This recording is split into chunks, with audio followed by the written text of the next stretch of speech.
Hello good morning everyone. आप एक बार confirm कर दीजिए साउंड और स्क्रीन को लेकर के, so that we can start the lecture. और ये जो स्लाइड्स हैं ये प्रीवियस, ओके थैंक यू, ये जो स्लाइड है ये प्रीवियस लेक्चर से रिलेटेड है। सो वहाँ पर हम लोगों ने वेव स्टार्ट किया था। जस्ट एक बार मैं ब्रीफ अप कर देता हूँ और इसके आगे बढ़ते हैं। वेव एक डिस्टर्बेंस होता है जो मूव करता है किसी मीडियम में या स्पेस पे, और इस तरह से मूव करता है कि वो एनर्जी और मोमेंटम को लेके जाता है। It carries energy, it carries momentum without the movement of mass. ये इसका क्रक्स पॉइंट है। बाकी आपने एग्जांपल देखा था। ये जो डिस्टरबेंस है that can be written in various physical quantities like displacement, pressure, density, electromagnetic field. और कब किसको लिखना है, यू कैन थिंक ऑफ कुछ एग्जांपल्स हैं। जैसे स्ट्रिंग वेव में हम लोग डिस्प्लेसमेंट मेजर करते हैं, साउंड में हम किसी के फॉर्म में लिख सकते हैं, और लाइट में इलेक्ट्रोमैग्नेटिक फील्ड के बारे में लिखते हैं। टाइप ऑफ वेव्स के बारे में बताया। Depending upon the medium requirement, mechanical के लिए मीडियम का रिक्वायरमेंट होता है और नॉन मैकेनिकल के लिए मीडियम का रिक्वायरमेंट नहीं होता। That means electromagnetic wave can propagate without the medium in vacuum as well, जबकि स्ट्रिंग ऑफ वाटर और साउंड वेव के लिए मीडियम का रिक्वायरमेंट है। बेस्ड ऑन वेलोसिटी डायरेक्शंस, ये जो कैटेगराइजेशन है ज़्यादा इंपॉर्टेंट रहता है। जनरली पूछता है कि ट्रांसवर्स वेव क्या है। सो पार्टिकल का ओसिलेशन और वेव का डायरेक्शन परपेंडिकुलर हो तो हम ट्रांसवर्स बोलते हैं, जैसे कि ऑल इलेक्ट्रोमैग्नेटिक वेव्स, और स्ट्रिंग का एग्जांपल था। लॉन्गिट्यूडनल में जो पार्टिकल का वाइब्रेशंस होते हैं और जो वेव की डायरेक्शन होते हैं दे आर पैरेलल। ट्रांसवर्स में आपने देखा था क्रेस्ट इंटरप्ट बनते हैं, और साउंड वेव या लॉन्गिट्यूडनल वेव में कंप्रेशन और रेयर फ्रैक्शन जोन्स बनते हैं। रेयर फ्रैक्शन का मतलब होता है लो डेंसिटी, कंप्रेशन का मतलब होता है हाई डेंसिटी या high pressure. Equation of wave, ये हमने पढ़ना स्टार्ट किया था। That means we are trying to write the equation of wave, यानी कि एक ऐसा एक्सप्रेशन लिखना चाह रहे हैं जो वेव को डिस्क्राइब कर सके ना। जब हमको वेव को डिस्क्राइब करना होगा तो अनलाइक द प्रीवियस केसेस, यहाँ पर अपने को दो वेरिएबल लेना होगा, दो इंडिपेंडेंट वेरिएबल लेना होगा, एक पोजीशन दूसरा टाइम। सो जो इक्वेशन आएगी वो थ्री वेरिएबल्स में आएगी, और जो y होगा वो डिस्टर्बेंस या वेव होगा, x किस पोजीशन का डिस्टर्बेंस है, t किस टाइम का डिस्टर्बेंस है। तो ये थोड़ा सा ब्रॉडर है मैथमेटिकल पॉइंट ऑफ व्यू से, क्योंकि ये थ्री वेरिएबल्स को काउंट करता है। सो ऐसा फंक्शन होना चाहिए, फिर इसमें क्या कंडीशन होना चाहिए so that it can become a wave. So फिर एक एग्जांपल से देखा कि वेव एक डिस्टर्बेंस है, एक यूनिफॉर्म मीडियम में कांस्टेंट वेलोसिटी से चलता है, टी टाइम पर ये वीटी डिस्टेंस चलेगा, डिस्टर्बेंस जैसा है वैसा ही रहता है। सो फिर एक मैथमेटिकल रिलेशन बनाने की कोशिश की, ऐसा एक्सप्रेशन आया। So any function given in this format represents a wave.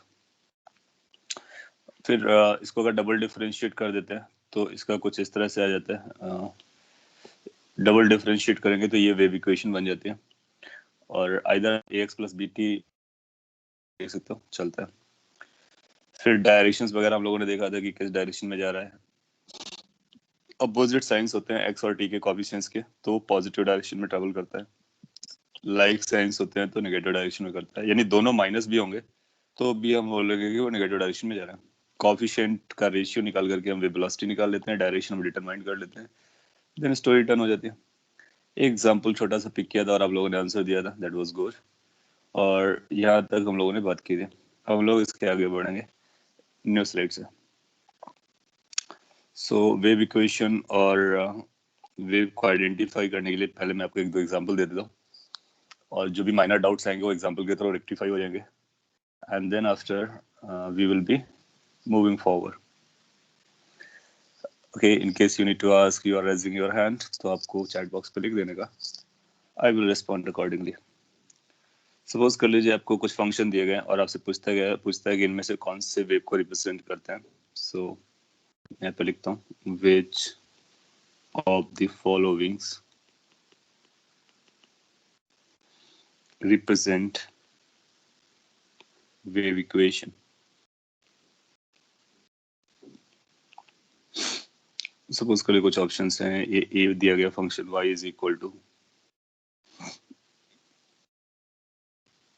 a cos x square plus 2t। B option दिया गया y is equal to e raised to power a का कांस्टेंट है, e raised to power minus 3t plus x का square. C option दिया गया है y is equal to let's say a sine t by 3 minus x by 4 और एक d दिया गया है y is equal to 3 divide by 5 plus x minus t square का स्क्वायर। सो आपको ए बी सी डी करके 4 functions दिए गए and you are suppose to identify which of the following represent wave equation. Maybe one, maybe more than one correct. So आप check करके बताना चाहिए।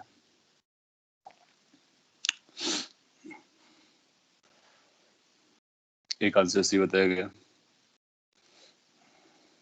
Okay, B and सी बताया जा रहा है, सी और डी बताया जा रहा है। सो आपको ये याद रखना है कि what are the conditions that are required।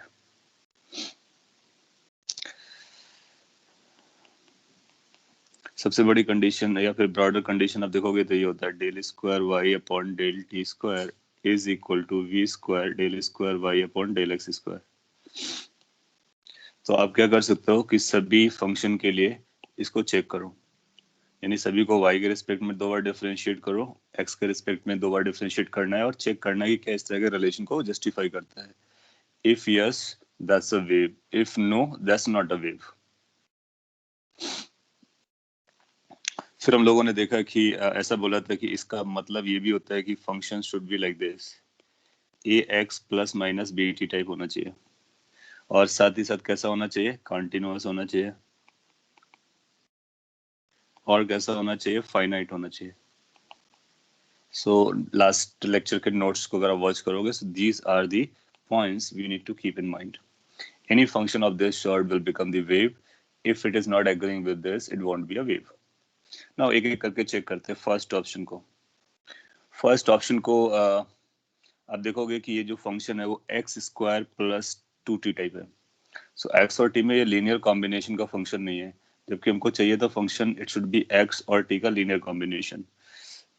So this won't be a wave. तो ए को हम बोलेंगे A can not be a wave. आप चाहे तो इसको चेक करके देखेंगे 2 बार डिफरेंशिएट करके, आप पाएंगे कि इस इक्वेशन को जस्टिफाई नहीं कर रहा होगा। ये डिफरेंशिएट करना थोड़ा सा लेंथी प्रोसेस होता है, बट अगर आप एक्सपर्ट है तो जल्दी कर भी सकते हैं। Now come to the option number b. Option number b पे इधर y है, ठीक है, इधर वेरिएबल जो है वो t plus 3t plus x है। तो ये जो वेरिएबल यूज हुआ है वो x और t का लीनियर कॉम्बिनेशन है। मोर ओवर, क्या ये फंक्शन कॉन्टिन्यूअस है? यस, तो e की पावर x लगाते हो एक्सपोनेंशियल फंक्शन जो होते हैं वो कॉन्टिन्यूअस होते हैं। क्या ये फाइनाइट है? फाइनाइट का मतलब ये कभी इनफाइनाइट पहुंचेगा क्या? तो ये नंबर जो इनसाइड वाला है वो 0 से लेकर इन्फिनिटी तक चलेगा। तो सिंस ये नंबर 0 से इनफाइनाइट के बीच में चलेगा, तो ई रेस्ट टू पावर जो आंसर आएगा वो फिर अकॉर्डिंगली बदलेगा। 0 कर दोगे तो ए हो जाएगा और इनफाइनाइट कर दोगे तो 0 हो जाएगा। तो ए टू 0 के बीच में रहेगा। So this is the domain, this is the range. No, अब इनफाइनाइट देखने का मतलब आप उसकी रेंज देखते हो और देखते हो कि उसका जो रेंज है वो एक लिमिटेड रेंज पे है। I mean like it's not unbound. So expression जो सेकेंड दिया गया है वो फाइनाइट है, कॉन्टिन्यूअस है और a x plus b t type का है। इसका मतलब है this is representing a wave equation.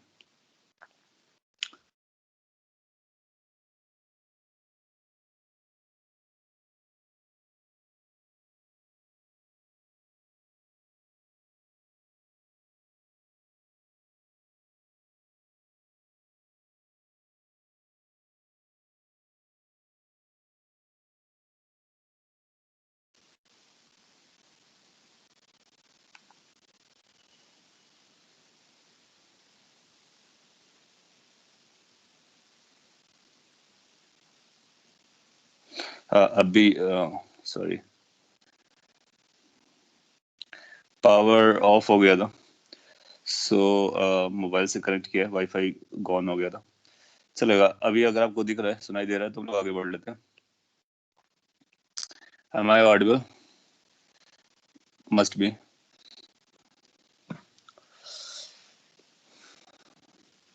हाँ, ठीक है। सो थोड़ा इंटरप्शन था लाइट के सडनली जाने की वजह से। आगे बढ़ते हैं। ऑप्शन नंबर बी के बारे में अपने को आइडिया लग गया। वेव।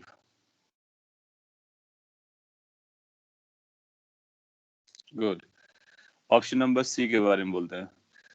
ऑप्शन नंबर सी में देखो, ये साइन का फंक्शन है ना, साइन का फंक्शन बाउंड फंक्शन होता है, लिमिटेड फंक्शन होता है, इनफाइनाइट नहीं होता है, वो हमेशा -1 से 1 के बीच में रहता है। कंटिन्यूअस भी होता है और फाइनाइट भी होता है। अंदर जो लिखा हुआ है वो भी ax plus b t type का लिखा हुआ है, x और t में लीनियर रिलेशन है। सो आपने आइडेंटिफाई कर लिया, C is also a correct representative of a wave. और लास्ट पर आते हैं। लास्ट में आप देखोगे जो वेरिएबल आया है वो लीनियर रिलेशन नहीं है, ax plus b t type का। सो अब बोलोगे, अब बोलोगे कि this is going to be equal to not representing a wave type. अच्छा, अगर आप चाहते हो कि कोई मैं करके दिखाता हूँ डिफरेंशियल इक्वेशन का, तो अब जो भी बोलो मैं उसको पिक करके बता देता हूँ, किसी भी ऑप्शन को। ज्यादा इजी अपने लिए सी ऑप्शन रहेगा। आप बी को भी कर सकते हो, डी को भी कर सकते हो। डी के लिए फोर्थ ऑप्शन के लिए आपको थोड़ी सी ज्यादा कैलकुलेशंस करनी पड़ेंगी, तो मैं फोर्थ ऑप्शन को दिखा देता हूँ। आप कैसे करोगे, देखिए मैं बताता। फोर्थ ऑप्शन पे जाओगे, पहले इसका del y upon del t calculate करो टी के रिस्पेक्ट में। तो ये 3 तो आपका कांस्टेंट रहेगा, ये डिनोमिनेटर जाएगा तो इसकी पावर आएगी, होल की पावर -1 आएगी। तो ये बनेगा del upon del t in bracket 5 plus x minus t square का स्क्वायर, और इसका ओवर -1। अब सबसे पहले एक्स रेज टू पावर -1 का फॉर्मूला लगाओ, या टी रेज टू पावर -1 का फॉर्मूला लगाओ, चेन रूल आपको पता होना चाहिए। तो ये आएगा -1 और 5 plus x minus t square की रेज टू पावर -2, n-1 होता है। Then after what you do, इसके बाद आप जाओ del upon del t again, फिर इसको डिफरेंशिएट करो 5 plus x minus t square का होल स्क्वायर। जब आप आगे बढ़ोगे तो इसका डिफरेंशिएशन क्या बनेगा इस वाले टर्म का, वो आप बता सकते हो। क्या इसका डिफरेंशिएशन आएगा 0 plus twice x minus t square, फिर टी स्क्वायर का करोगे तो -2t आएगा। अब ये सब मैं कैसे कर रहा हूँ, ये सारे डिफरेंशिएशन के रूल्स हैं। अब आप क्या करो कि इस वाले प्लेस इसको हटा करके इसको वहां पे रखो और मल्टीप्लाई करो। तो अभी अपने को del y by del t निकला है। जो भी ये निकला है फिर से उसमें हम लोग को क्या लगाना होगा, एक बार फिर से न्यूमरेटर बाई डिनोमिनेटर का फॉर्मूला लगाना होगा। अगर मैं आपके लिए लिखूं तो कुछ ऐसा बन जाएगा। इससे मैं बारो कर लेता हूँ। So this will become -3 over here और -4 ओवर हियर। तो ये प्लस का आ जाएगा, 3 इंटू 4 12 हो जाएगा, 12t into x minus t square divided by 5 plus x minus t square का स्क्वायर। इसके इनसाइड में ये स्क्वायर होगा क्योंकि ओवरऑल स्क्वायर चल रहा था, एंड देन पावर 2। ये आपका एक बार डेरिवेशन निकला है। इसके बाद आपको क्या करना है, इसको फिर से डिफरेंशिएट करो, तो ये बनेगा del two y upon del t square. अब कैसे डिफरेंशिएट करेंगे, न्यूमरेटर और डिनोमिनेटर। पार्शियल डिफरेंशिएशन में दूसरे वेरिएबल को हम लोग कांस्टेंट जैसा ट्रीट करते हैं, तो x is being treated as a constant. अब इसके लिए क्या लगाओगे, डिनोमिनेटर लिखोगे। कैलकुलेशंस थोड़ी सी लेंदी है बट कैन बी परफॉर्म्ड। इसको जो आप यूज करोगे तो ये ऐसा हो जाएगा 12 x T minus T Q. सब लोग लिखते हैं denominator and differentiation of numerator minus the numerator 12t x minus t square, then differentiation of denominator,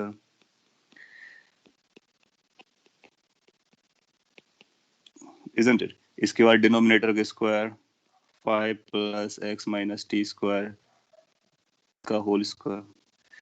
अभी आपको इसको जब फर्दर डिफरेंशिएट करके सिंपलीफाई करोगे तो आपको एक टर्म मिलेगा, कौन सा, लेफ्ट हैंड साइड। इस इक्वेशन का लेफ्ट हैंड साइड मिलेगा। अब यही चीज आपको फिर से रिपीट करनी होगी, किसके लिए, y with respect to x। तो इसी को आपको 2 बार with respect to x differentiate करना है, अगेन द सेम रूल लगा के डिफरेंशिएशन को। फिर आप देखोगे कि क्या दोनों इस तरह से रिलेट हो रहे हैं, यानी क्या दोनों के पास कोई नंबर मल्टीप्लाई करने के बाद वो एक दूसरे से बैलेंस हो जा रहे हैं। If yes then that is a wave, if not that's not a wave. आप पाओगे कि सिंस डी वेव को नहीं रिप्रेजेंट कर रहा है तो इसका एक्सप्रेशन इसके एक्सप्रेशन से काफी डिफरेंट आएगा। डिफरेंट आएगा इसका मतलब वो इस इक्वेशन को जस्टिफाई नहीं कर रहा है।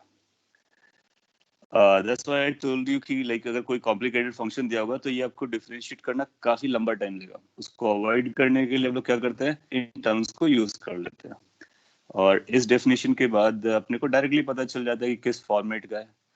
और क्वेश्चन जैसे ऑप्शन ये फोर्थ था वो तो डायरेक्टली पता चल रहा था, वो एक्स और टी का लीनियर फंक्शन था ही नहीं। इसके लिए आपको जो इजी जाएगा, आप बी ऑप्शन को चेक करो, आप देखोगे बी ऑप्शन या फिर सी ऑप्शन आप इजिली कर लोगे क्योंकि साइन का डिफरेंशिएशन कॉस आता है, कॉस का फिर से साइन आ जाता है। एक्स के रिस्पेक्ट में करोगे तो साइन का कॉस आएगा, कॉस का फिर से साइन आ जाएगा, फिर देखोगे दोनों एक्सप्रेशन आपस में बराबर हो जाएंगे। वो आप ट्राई कर सकते हो। ये मैंने कंप्लीट नहीं किया है, द रीजन बीइंग ये लेंदी जा रहा है। आप चाहो तो घर पे इसको कैरी ऑन कर सकते हो एंड यू विल फाइंड कि वो डिफरेंट आएंगे। जहां तक डिफरेंट प्रूफ करना है, जहां तक डिफरेंट प्रूफ करना वो तो आपको बहुत इजीली समझ में आएगा। जैसे इसको दो बार डिफरेंशिएट करोगे तो इसका न्यूमरेटर अलग हो जा रहा है, उसका न्यूमरेटर अलग हो जाएगा। आप चेक कर सकते हो।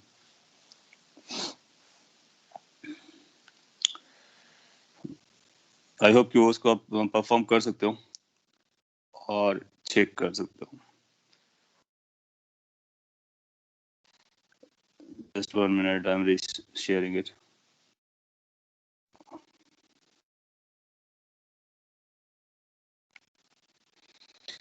एनीवे आप लोगों ने कई लोग करेक्ट आंसर दिया था, मोस्ट ऑफ यू ने। और डिफरेंशिएशन हम लोग तब करेंगे जब हम ये डिसाइड नहीं कर पा रहे होंगे कि वो इस फॉर्मेट का है या फिर फाइनाइट नहीं है या फिर कंटिन्यूअस नहीं है। अगर आगे बढ़ते हैं तो एक दूसरा एग्जांपल पिक कर सकते हैं।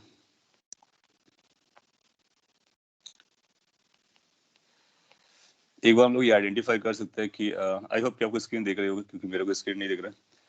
सो अगर नहीं दिख रहा है तो आपको बोलना है। अभी तक हम लोगों ने ये आइडेंटिफाई कर लिया whether it is a wave और नॉट। और screen is not visible.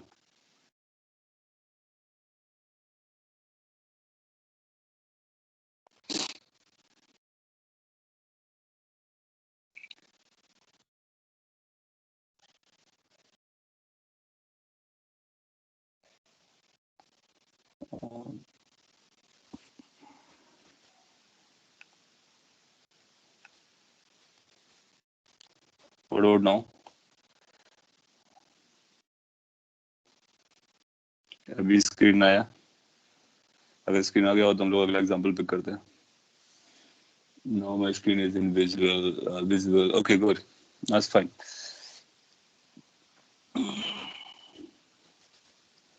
So option 4 को आप कैरी कर लेना, डिफरेंशिएट करके चेक करना, वो इक्वेट नहीं होगा। मैं आपको अगला एग्जांपल देता हूँ।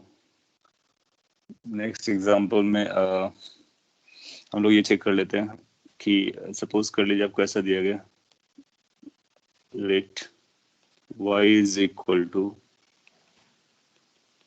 a sin x by 5 minus t by 2 centimetre दिया गया, where x and t are in SI unit.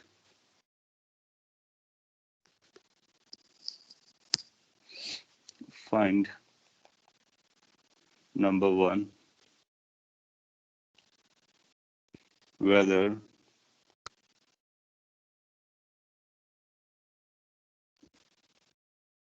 y represents a wave. So पहला सिंपल क्वेश्चन मैंने रखा है, क्या y वेव को रिप्रेजेंट करता है? So y ऐसे एक फंक्शन दिया गया, is it going to represent a wave? So आप सारी कंडीशन मैच करा लीजिए, whether it's a finite, continuous or whether it is an ax plus bt type. So अब बोलोगे yes, that is a wave.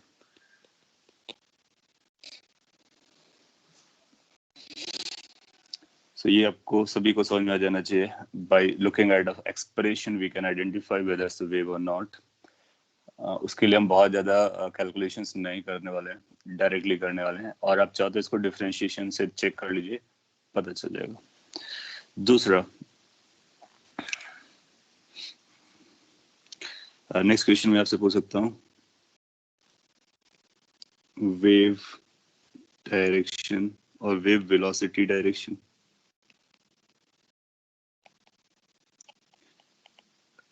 ये किस डायरेक्शन में wave जा रहा है, ऐसा हम लोगों ने लास्ट क्लास में भी पढ़ा था।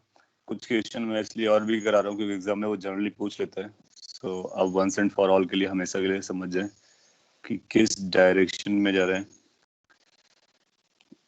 Hopefully everybody will be realizing that it's going to be positive x direction. Positive x direction. Good. कैसे देखना होता है? You just look at the picture. You can identify how in which direction it is going. Since x और t के coefficients opposite sign के, इसलिए हम ऐसा बोलेंगे कि ये positive x direction में जा रहे हैं. C. Magnitude of velocity. Magnitude of wave velocity. Or simply wave velocity. 2.5 बताया गया.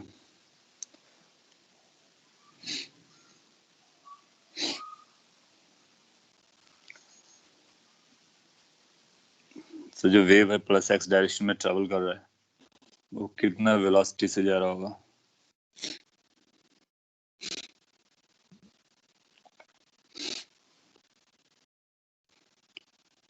इसके भी आपको दो ऑप्शन दे देगा, ऑप्शन 1, ऑप्शन 2, जहां पर आपको इश्यूज बन सकते हैं।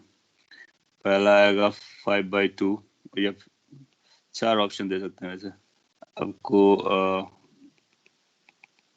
बताने के लिए। ये ऐसा हो सकता है 5/2 मीटर पर सेकेंड, 5/2 सेंटीमीटर पर सेकेंड, 2/5 मीटर पर सेकेंड, 2/5 सेंटीमीटर पर सेकेंड।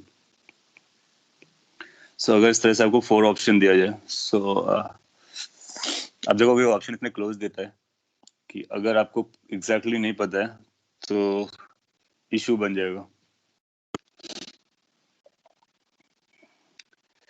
अभी तक जो ऑप्शंस मिल रहे हैं वो second, A, second, first,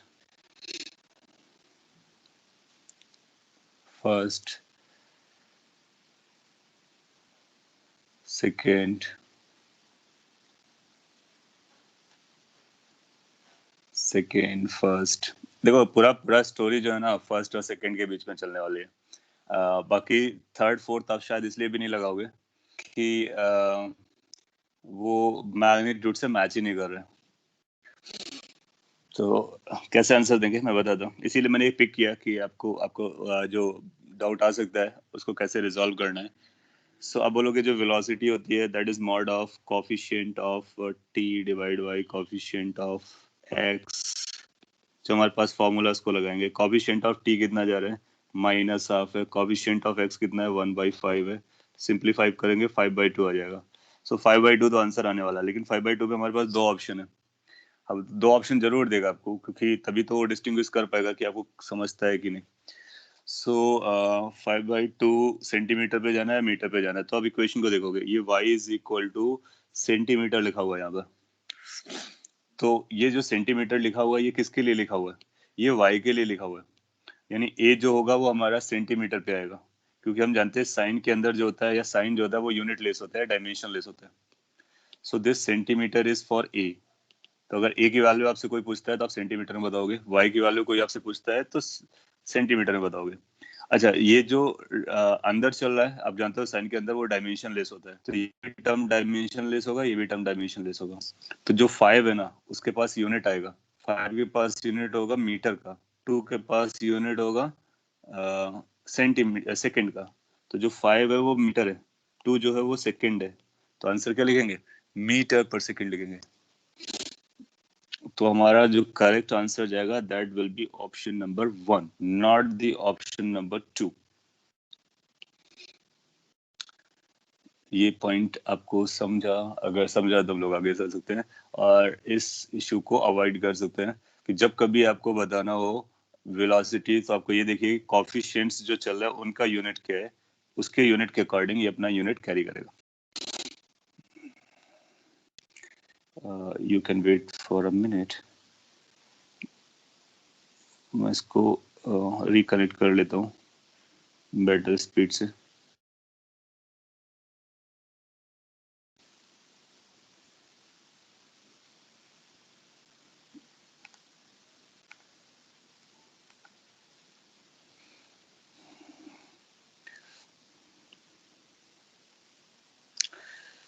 okay, सो अगर ये क्वेश्चन अपना कंप्लीट हो जाता है तो हम लोग आगे अगले अगले क्वेश्चन की तरफ चलते हैं. कुछ और माइनर क्वेश्चन पिक करेंगे. सो इस तरह की जो मिस्टेक्स एग्जाम में आपसे होने वाली हो पहले से हम रेक्टिफाई कर लेते हैं और कुछ डीपर अंडरस्टैंडिंग हो जाती है. सो अब डायमेंशन के बारे में समझ पाओगे, वेलोसिटी, मैग्नीट्यूड, डायरेक्शन सब बता पाते हो. अगला जो क्वेश्चन पूछता है वो इस तरह से पूछता है जो कल के डेरिवेशन पे बेस्ड है, तो उसका भी आपको आंसर देना है. ऐसा बोलते हैं कि इफ अ फंक्शन और if a disturbance,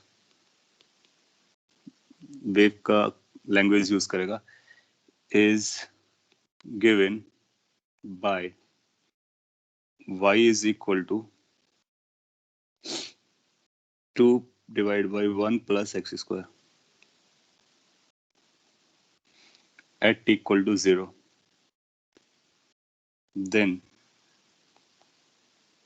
find equation of wave if, और ऐसा लिख देते given that wave propagates in positive x direction with velocity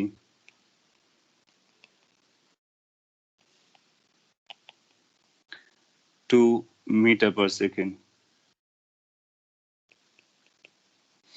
और x को हमने SI यूनिट में यूज किया है और यहाँ पे लिख देते हैं SI unit is being used. सभी कुछ SI यूनिट में. ऐसा भी क्वेश्चन एग्जाम में एक दो बार पूछा है उसने. तो ये इस क्वेश्चन को सॉल्व करने के लिए अपने को क्या करना पड़ेगा, अभी तक जो हम लोग कर रहे थे बस उसका रिवर्स करना है. अभी तक अपने को वेव इक्वेशन देता था और हम लोग वेव वेलोसिटी पता कर लेते थे. And now it has been given wave velocity, direction, और अपने को पता करना है वेव इक्वेशन क्या आएगी. सो कैसे पता करते हैं मैं आपको बता देता हूँ, आप भी ट्राई कर सकते हो. मीन टाइम में जो लास्ट क्लास हम लोगों ने देखा था ना कि t इक्वल टू 0 पर अगर कोई फंक्शन दिया होता है तो उस फंक्शन को हम लोग कैसे कैलकुलेट करते हैं और किस तरह से वेव में कन्वर्ट करते हैं. So that was the part of the last lecture. Yes, अगर आपको वो समझा है और पॉइंट्स आपको याद है तो आप बोल लोगे कि कैसे बनने वाला. t इक्वल टू 0 पे ये किस तरह से दिखेगा. t इक्वल टू 0 पर ये कुछ ऐसे ग्राफ दिखेगा 1 प्लस एक्स स्क्वायर का. 1 प्लस एक्स स्क्वायर का ग्राफ कैसा बनता है वो आप एक बार ड्रॉ करके देख सकते हो. x को अगर 0 प्लेस करोगे तो ये 2 से स्टार्ट होगा और x को अगर हम बढ़ाएंगे जैसे 1 कर दिया तो फिर ये नीचे आएगा, कुछ पैराबोलिक कुछ ऐसा जा रहा होगा रफली, डिक्रीजिंग ट्रेंड का होगा. ये करेक्ट हो सकता है, इनकरेक्ट हो सकता है, दैट डजंट मैटर, बट ये t इक्वल टू 0 पर है. t इक्वल टू 0 पर लेटर ऑन कहाँ पर जाएगा, तो लेटर ऑन के लिए आप एक ऐसा एक्सिस बना सकते हो जो इसके साथ ट्रेवल कर रहा होता है y डैश. वहां पर ये फंक्शन आपको ऐसा ही दिखने वाला है. तो ये जो डिस्टर्बेंस है वो इस तरह से जा रहा है, प्लस एक्स में जा रहा है इसलिए हम लोगों ने प्लस एक्स से बनाया. ये फिक्स्ड कोऑर्डिनेट एक्सिस है, वो मूविंग है, तो ये वीटी टाइप का आ जाएगा किसी भी टाइम पर. सो क्या अल्टीमेट रिजल्ट क्या आया था डायरेक्टली, ये सब आपको बनाने की जरूरत नहीं है, जस्ट मैं रिकॉल करा रहा हूँ. जब कभी आपको ऐसा फंक्शन दिया गया हो, वेव इक्वेशन निकालना हो, तो हम लोग क्या करते हैं कि एक्स को रिप्लेस कर देते हैं एक्स माइनस वीटी से. एक्स को अगर हम एक्स माइनस वीटी से रिप्लेस कर देंगे तो ये तब होगा जब प्लस डायरेक्शन में जा रहा होगा. तो जब ये पॉजिटिव डायरेक्शन में मूवमेंट होगा तब, और नेगेटिव डायरेक्शन में मूवमेंट होगा देन उसके लिए क्या करेंगे. अगर वेव आपका नेगेटिव डायरेक्शन में जा रहा है then you replace x by x plus vt. So whenever you are interested in finding the equation of wave, just see कि वो wave किस डायरेक्शन में जा रहा है, कितनी वेलोसिटी से जा रहा है, फिर x को आप x माइनस वी टी या x प्लस वी टी से रिप्लेस कर दीजिए, जैसे कि इसके डेरिवेशन हम लोगों ने किया था. तो अगर ये फंक्शन हमारे लिए था y is equal to f x, अगर आपको याद हो तो ये फंक्शन बन जाता था y is equal to f x minus v t. Last class में यही प्रूफ किया था. तो अल्टीमेटली हो क्या रहा है, x has been replaced by x minus vt for the positive x direction travel. तो जो आप लोगों ने आंसर दिया है दैट सीम्स टू बी, तो आप बोलोगे कि अपने को रिप्लेस करना है, x is replaced by x minus v, v is 2, t is t, so y will become equal to 2 divided by 1 plus x minus 2t का होल स्क्वायर।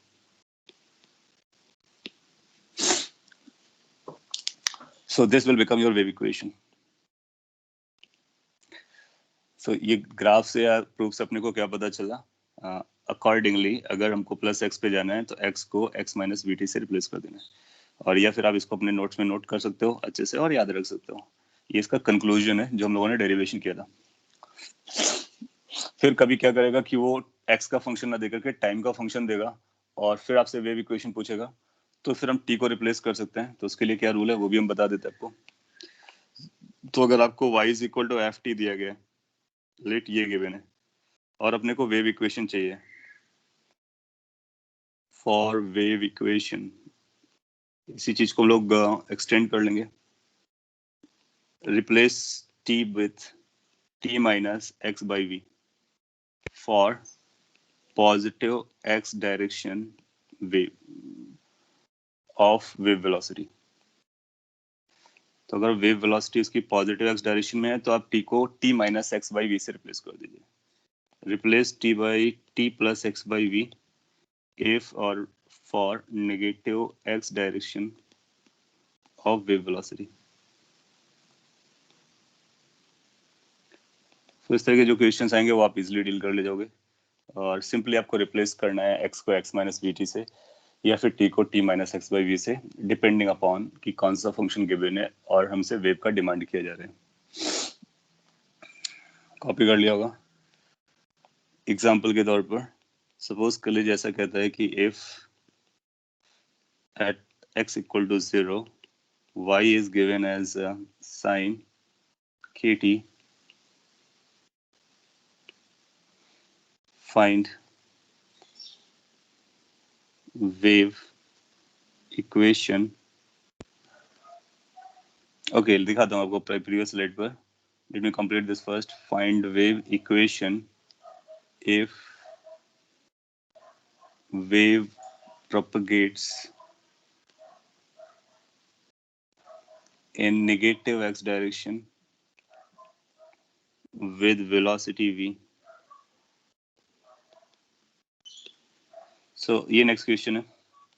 किसी एक पर्टिकुलर x पर फंक्शन ऑफ टाइम दे दिया गया है और आपसे पूछता है कि वेव इक्वेशन निकालिए अगर ये वेव आपका नेगेटिव एक्स डायरेक्शन में जा रहा है और वेलोसिटी v दिया गया। प्रीवियस स्लाइड आप देखना चाह रहे हो, ये प्रीवियस स्लाइड है नटसेल में।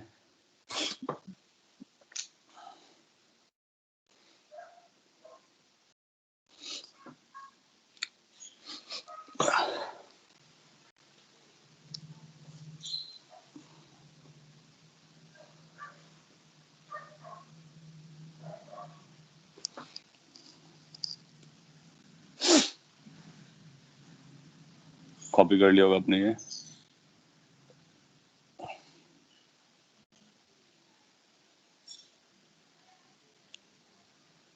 तो अब इस पर आ जाते हैं।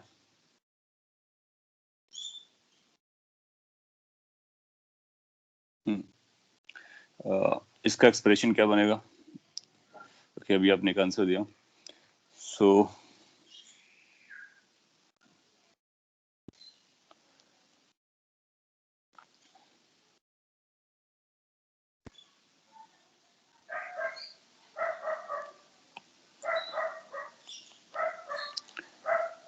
प्रीवियस स्लाइड से अगर आपने देख लिया तो ये निगेटिव एक्स डायरेक्शन के लिए टी को किससे रिप्लेस कर देने का अपने को, we need to replace t with t plus x by we.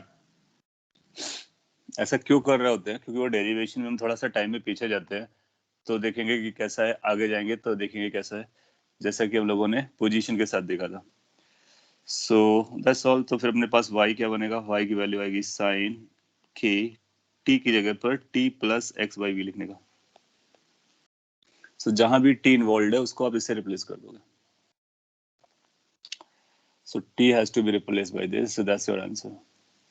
या फिर और रीराइट करोगे तो ऐसा लिख सकते हो, this is going to be sine kt plus kx by v.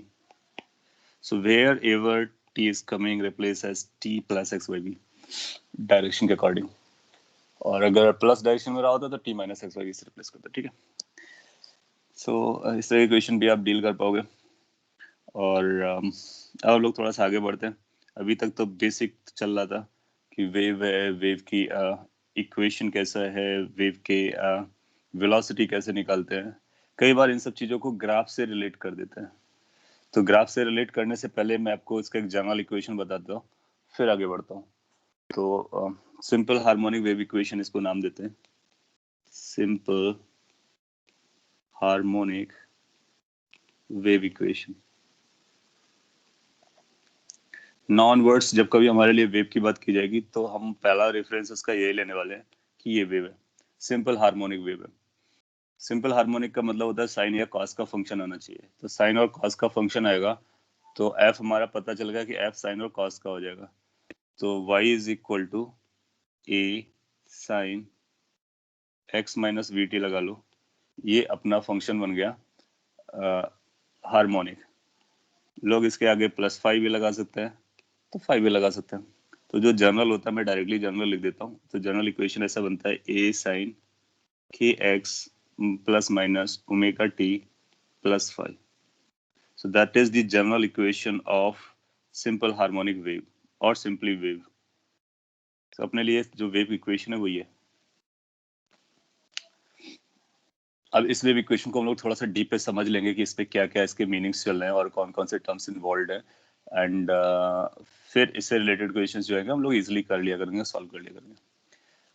तो पहले मैथमेटिकली एस्पेक्ट समझते हैं कि ये क्या क्या इन्वॉल्व कर रहा है. ये जो वाई है, ये वाई डिस्टरबेंस होता है, यानी वेव है. जनरली हमारे लिए जैसे स्ट्रिंग में होगा तो इसको हम डिस्प्लेसमेंट नाम दे देंगे, तो ये डिस्प्लेसमेंट बन जाएगा. हमारे लिए डिस्टरबेंस या फिर वेव है. इसी की इक्वेशन लिखी गई है. What is a? अब देखोगे जो ए है that is a maximum value of y. Maximum value of y, because sine की जो मैक्सिमम वैल्यू होती है 1 होती है. तो ये वाई मैक्स है, वाई की मैक्सिमम वैल्यू है. इसी को हम लोग एम्पलीट्यूड कहते हैं. एसएचएम में भी देखा होगा ए फॉर एम्पलीट्यूड होता है. यहाँ पर जो के है और ओमेगा है और फाई है. फाई के बारे में बात कर लेते हैं. फाई क्या है? फाई को फेज कांस्टेंट या इनिशियल फेज कह सकते हैं.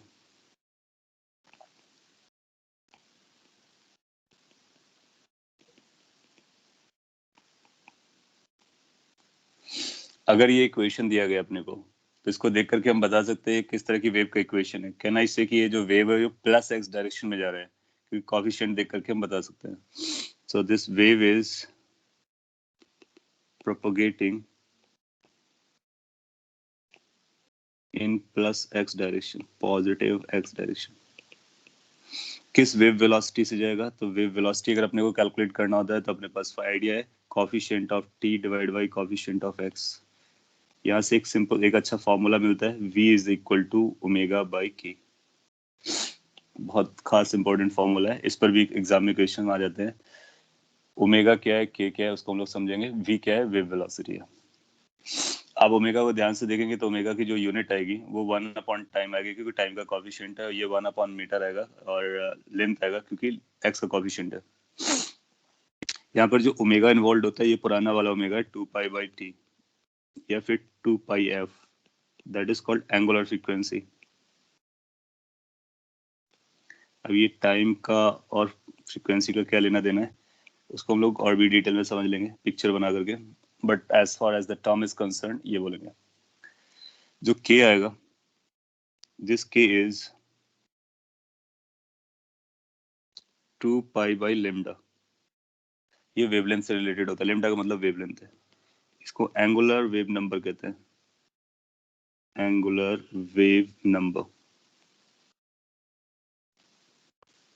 ये बेसिकली वही फॉर्मूला है जो हम आप लोगों ने कभी पढ़ा होगा. अगर आप इसका फ्रीक्वेंसी और वेवलेंथ के टर्म में से वैल्यूज रख दोगे तो ये अपने आप को रीराइट कर लेगा. कैसे बन जाएगा? This formula will get converted into, और ये कहाँ से आता है? एक तो यहाँ से हम लोगों ने डेफिनेशन से यूज किया और इनकी वैल्यूज प्लेस करेंगे तो ये बनेगा 2 pi f divide by 2 pi by lambda. v is equal to 2 pi f divided by 2 pi by lambda। इसका मतलब velocity is equal to lambda into f. ये आपने 9th में कभी ना कभी देखा होगा। वेव के लिए ये फॉर्मूला चलता है, क्या चलता है? Wave velocity is equal to wavelength into frequency. और इसी को आप चाहो तो इस फॉर्म में भी लिख सकते हो, velocity is equal to angular frequency divide by wave number. So यहाँ पर जनरली हम लोग इस फॉर्म में लिख लेते हैं, y is equal to a sin kx minus omega t plus five. बीच में माइनस साइन लगाया है, इसका मतलब प्लस डायरेक्शन में जा रहा है। वेव वेलोसिटी का एक एक्सप्रेशन आ गया, फाई के बारे में आपको पता चल गया, एम्पलीट्यूड के बारे में पता चल गया। तो you got to know all the information related to this equation, right. और अगर ये स्ट्रिंग पे चल रहा है या फिर y को अगर हमने डिस्प्लेसमेंट बोला है तो इसको हम डिफरेंशिएट करके वेलोसिटी भी निकाल सकते हैं। और उसको फर्दर डिफरेंशिएट करके हम ये बता सकते हैं एक्सेलरेशन क्या है। तो ये y जो है वो किसके बारे में बात कर रहा होगा? ये पार्टिकल्स के बारे में बात कर रहा होता है, और ये पूरा पूरा एक्सप्रेशन वेव के बारे में बात कर रहा होता है। अगर आपको यहाँ तक समझता है तो थोड़ा सा हम और भी डिटेल पे जा सकते हैं। इस इक्वेशन को कई बार और भी डिफरेंट फॉर्मेट में लिखा जा सकता है। Same equation can be converted like this, y is equal to a sin in bracket x by lambda, और आप यहाँ पर चाहो तो 2 पाई को बाहर निकाल लो, ये बन जाएगा x by lambda minus t by T plus 5, और प्लस कोई नंबर, लेट्स से 1। 2 पाई को मैंने बाहर निकाल रखा है, तो यहाँ पर कोई नंबर भी लिख सकते हो या कोई 5 भी लिख सकते हो, तब भी चलेगा। एनीवे, सो कई बार आपको इस फॉर्मेट में दिखाएगा x by lambda T by T plus minus. तो हमने क्या किया कि k की वैल्यू रख दी है और ओमेगा की वैल्यू प्लेस कर दी है। प्रीवियस स्लाइड आपके सामने ये आप चेक कर लीजिए, फिर इसके बाद आगे बढ़ते हैं।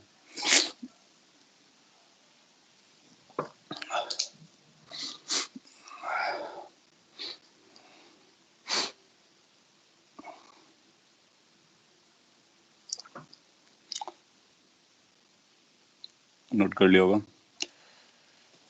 इसको कई और बार तरह से लिख सकते हैं, ऐसे भी लिख सकते हैं a sine x minus v t plus 5, ये भी चलता है। इसको हम लोग ऐसे भी लिख सकते हैं, y is equal to a sine t minus x by v plus 5। Five एक कांस्टेंट है, वो अलग अलग केस में अलग अलग होता जाएगा, इसको हम वेरियस फॉर्म में लिख सकते हैं। लेकिन आप सभी फॉर्म में देखोगे कि x और t का लीनियर फंक्शन आ रहा है, और साइन या कॉस आ रहा है। इसका मतलब क्या है कि फाइनाइट और कॉन्टिन्यूअस फंक्शन है, यानी सभी वेव के एक्सप्रेशन है। बट मोर फ्रिक्वेंटली हम लोग इस फॉर्म में लिखेंगे जो हमने पहले फॉर्म आपको बताया। सो आइदर वे पे लिखा होगा, आप उसके बारे में इंफॉर्मेशन दे दोगे। Now let's come back to this equation, और इस इक्वेशन को प्रैक्टिकली समझते हैं कि क्या बोलने की कोशिश कर रहा है, और स्ट्रिंग वेव का एग्जांपल लेकर के समझते हैं, क्योंकि स्ट्रिंग हम लोग फील कर सकते हैं। kx minus omega t plus 5 लिखा हुआ है, लेट से ये हमारी वेव इक्वेशन है। एंड लेट्स से कि अपने पास, okay, you want the previous slide, see it, this is the previous one। ये सारे फॉर्मेट आपको मॉड्यूल पे भी दिए गए हैं कि कौन से किस तरह से फॉर्मेट में लिख सकते हैं, वो आप वॉच कर सकते हो और वहां से भी देख सकते हो। I am just giving you idea कि it can be written in different form. और वैसे भी आप जानते हो कि अगर हम आइडेंटिफाई कर पाते हैं वेव है, तो वो वेव की इक्वेशन होती है। सिंपल हार्मोनिक का मतलब क्या होता है कि वो साइन या कॉस का फंक्शन होगा। जनरली हम लोग साइन साइन यूज करते रहते हैं और फाई यूज कर लेते हैं। फाई उसको चाहेगा तो कॉस में कभी भी कन्वर्ट करा सकते हैं, क्योंकि फाई एक कांस्टेंट है। अप्रोप्रिएट फाई ले लेंगे तो कॉस में भी चला जाएगा। Done with this slide.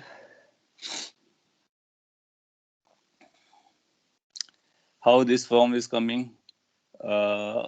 ये सिंपल है। देखो क्या हो रहा है कि अपने को वेव चाहिए और वेव में साइन और कॉस चाहिए। तो क्या ये वेव इक्वेशन है? यस, ये वेव इक्वेशन है। क्यों? क्योंकि एक्स और टी का लीनियर फंक्शन है, फाइनाइट है, कंटीन्यूअस है, साइन है, तो ये सिंपल हार्मोनिक वेव इक्वेशन बन गया। क्या ये भी वही फॉर्मेट का है? यस, ये भी वही फॉर्मेट का है। क्या ये भी वही फॉर्मेट का है? यस, वही भी फॉर्मेट का है। मतलब वेव के लिए अपने को क्या चाहिए? एक्स और टी का लीनियर फंक्शन चाहिए। कॉफिशिएंट आप डायरेक्टली मल्टीप्लाई करो, डिवाइड करके मल्टीप्लाई करो, कोई फर्क नहीं पड़ता है। पर v को कैसे मैनेज किया? v को कैसे, देखो अपने पास 2-3 कंडीशन चल रही होती हैं। एक तो v वही रहना चाहिए, coefficient of t divide by coefficient of x। तो उसको उसका ख्याल रखा गया है। सभी केस में आप देखोगे कि अगर coefficient of t divide by coefficient of x निकाल लो तो आपको v मिलेगा। चलिए मैं 1 मिनट यहाँ पे टाइम स्पेंड कर देता हूँ। यहाँ पर अगर आपने coefficient of t divide by coefficient of x निकाला तो क्या आप चेक कर पाओगे कि ये 1 आएगा, ये -1/v आएगा, तो ये v आ जाएगा। राइट अच्छा, ये कैसे ड्राइव किया? अगर आपका इंटेंशन ये जा रहा है कि ये कैसे ड्राइव किया है, तो अभी थोड़ी देर पहले हम लोगों ने पता किया ना कि अगर हमको y is equal to a sin t पता है, टाइम का फंक्शन, तो इसको हम वेव में कन्वर्ट करने के लिए क्या करते हैं, t को t माइनस एक्स से रिप्लेस कर देते हैं। तो इसको t को t minus x by v से रिप्लेस कर दीजिए, प्लस फाइव इसलिए लगा दीजिए, जनरल एक्सप्रेशन बन जाएगा। तो ये वहां से डेरिवेशन हो गया। दैट मीन्स इस लास्ट वाले का जो हम डेरिवेशन कर रहे हैं वो साइन टाइम के फंक्शन से कर रहे हैं, इसका डेरिवेशन जो कर रहे हैं पोजीशन के फंक्शन से कर रहे हैं। और जो भी हम लोगों ने दो एग्जांपल पिक किए थे, बेसिकली उसी से इसको कन्वर्ट किया गया। एनीवे यहाँ पर आते हैं। अब यहाँ पे आपको समझना पड़ेगा और ध्यान से, अगर ये आप समझ जाते हो तब फील कर पाओगे कि वेव कैसे चलता है, पार्टिकल कैसे मूव करते हैं। और ये एक सिंगल पार्टिकल के बारे में स्टोरी नहीं है, that is a collection of particles. आपने देखा था वेव क्या होता है, एक डिस्टर्बेंस होता है जिसमें बहुत सारे पार्टिकल डिस्टर्ब हो रहे होते हैं, लेकिन पार्टिकल अपनी पोजीशन से मूव नहीं कर रहे होते हैं, नट सेल में ओसिलेट कर रहे होते हैं।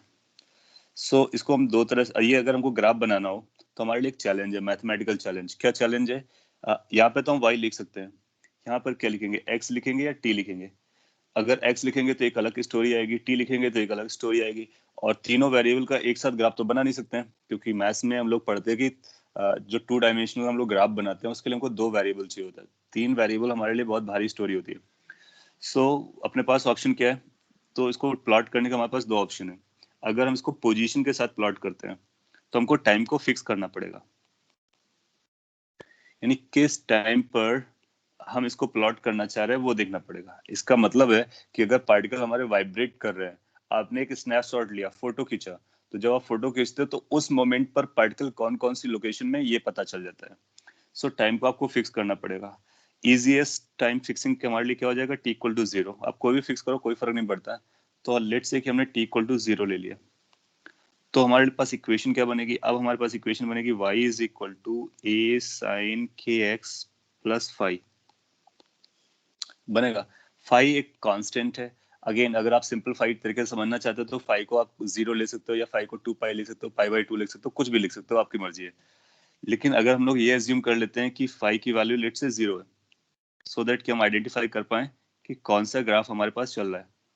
तो फाइव को अगर हम 0 लेंगे तो ये साइन के एक्स बन जाएगा, पाई बाई 2 लेंगे तो कॉस के एक्स बन जाएगा। दोनों को ड्रॉ करना हमको आता है।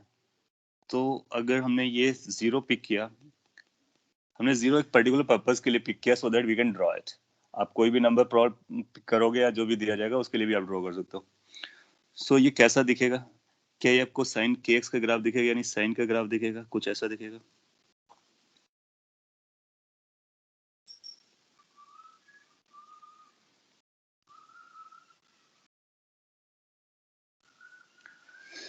सो ये एक स्नैपशॉट है मीडियम के पार्टिकल्स का। बेसिकली हो क्या रहा है, ये x इक्वल टू 0 से यहाँ तक हमारे पास पार्टिकल्स रखे हुए हैं, या फिर आप इमेजिन कर सकते हो स्ट्रिंग रखा हुआ है।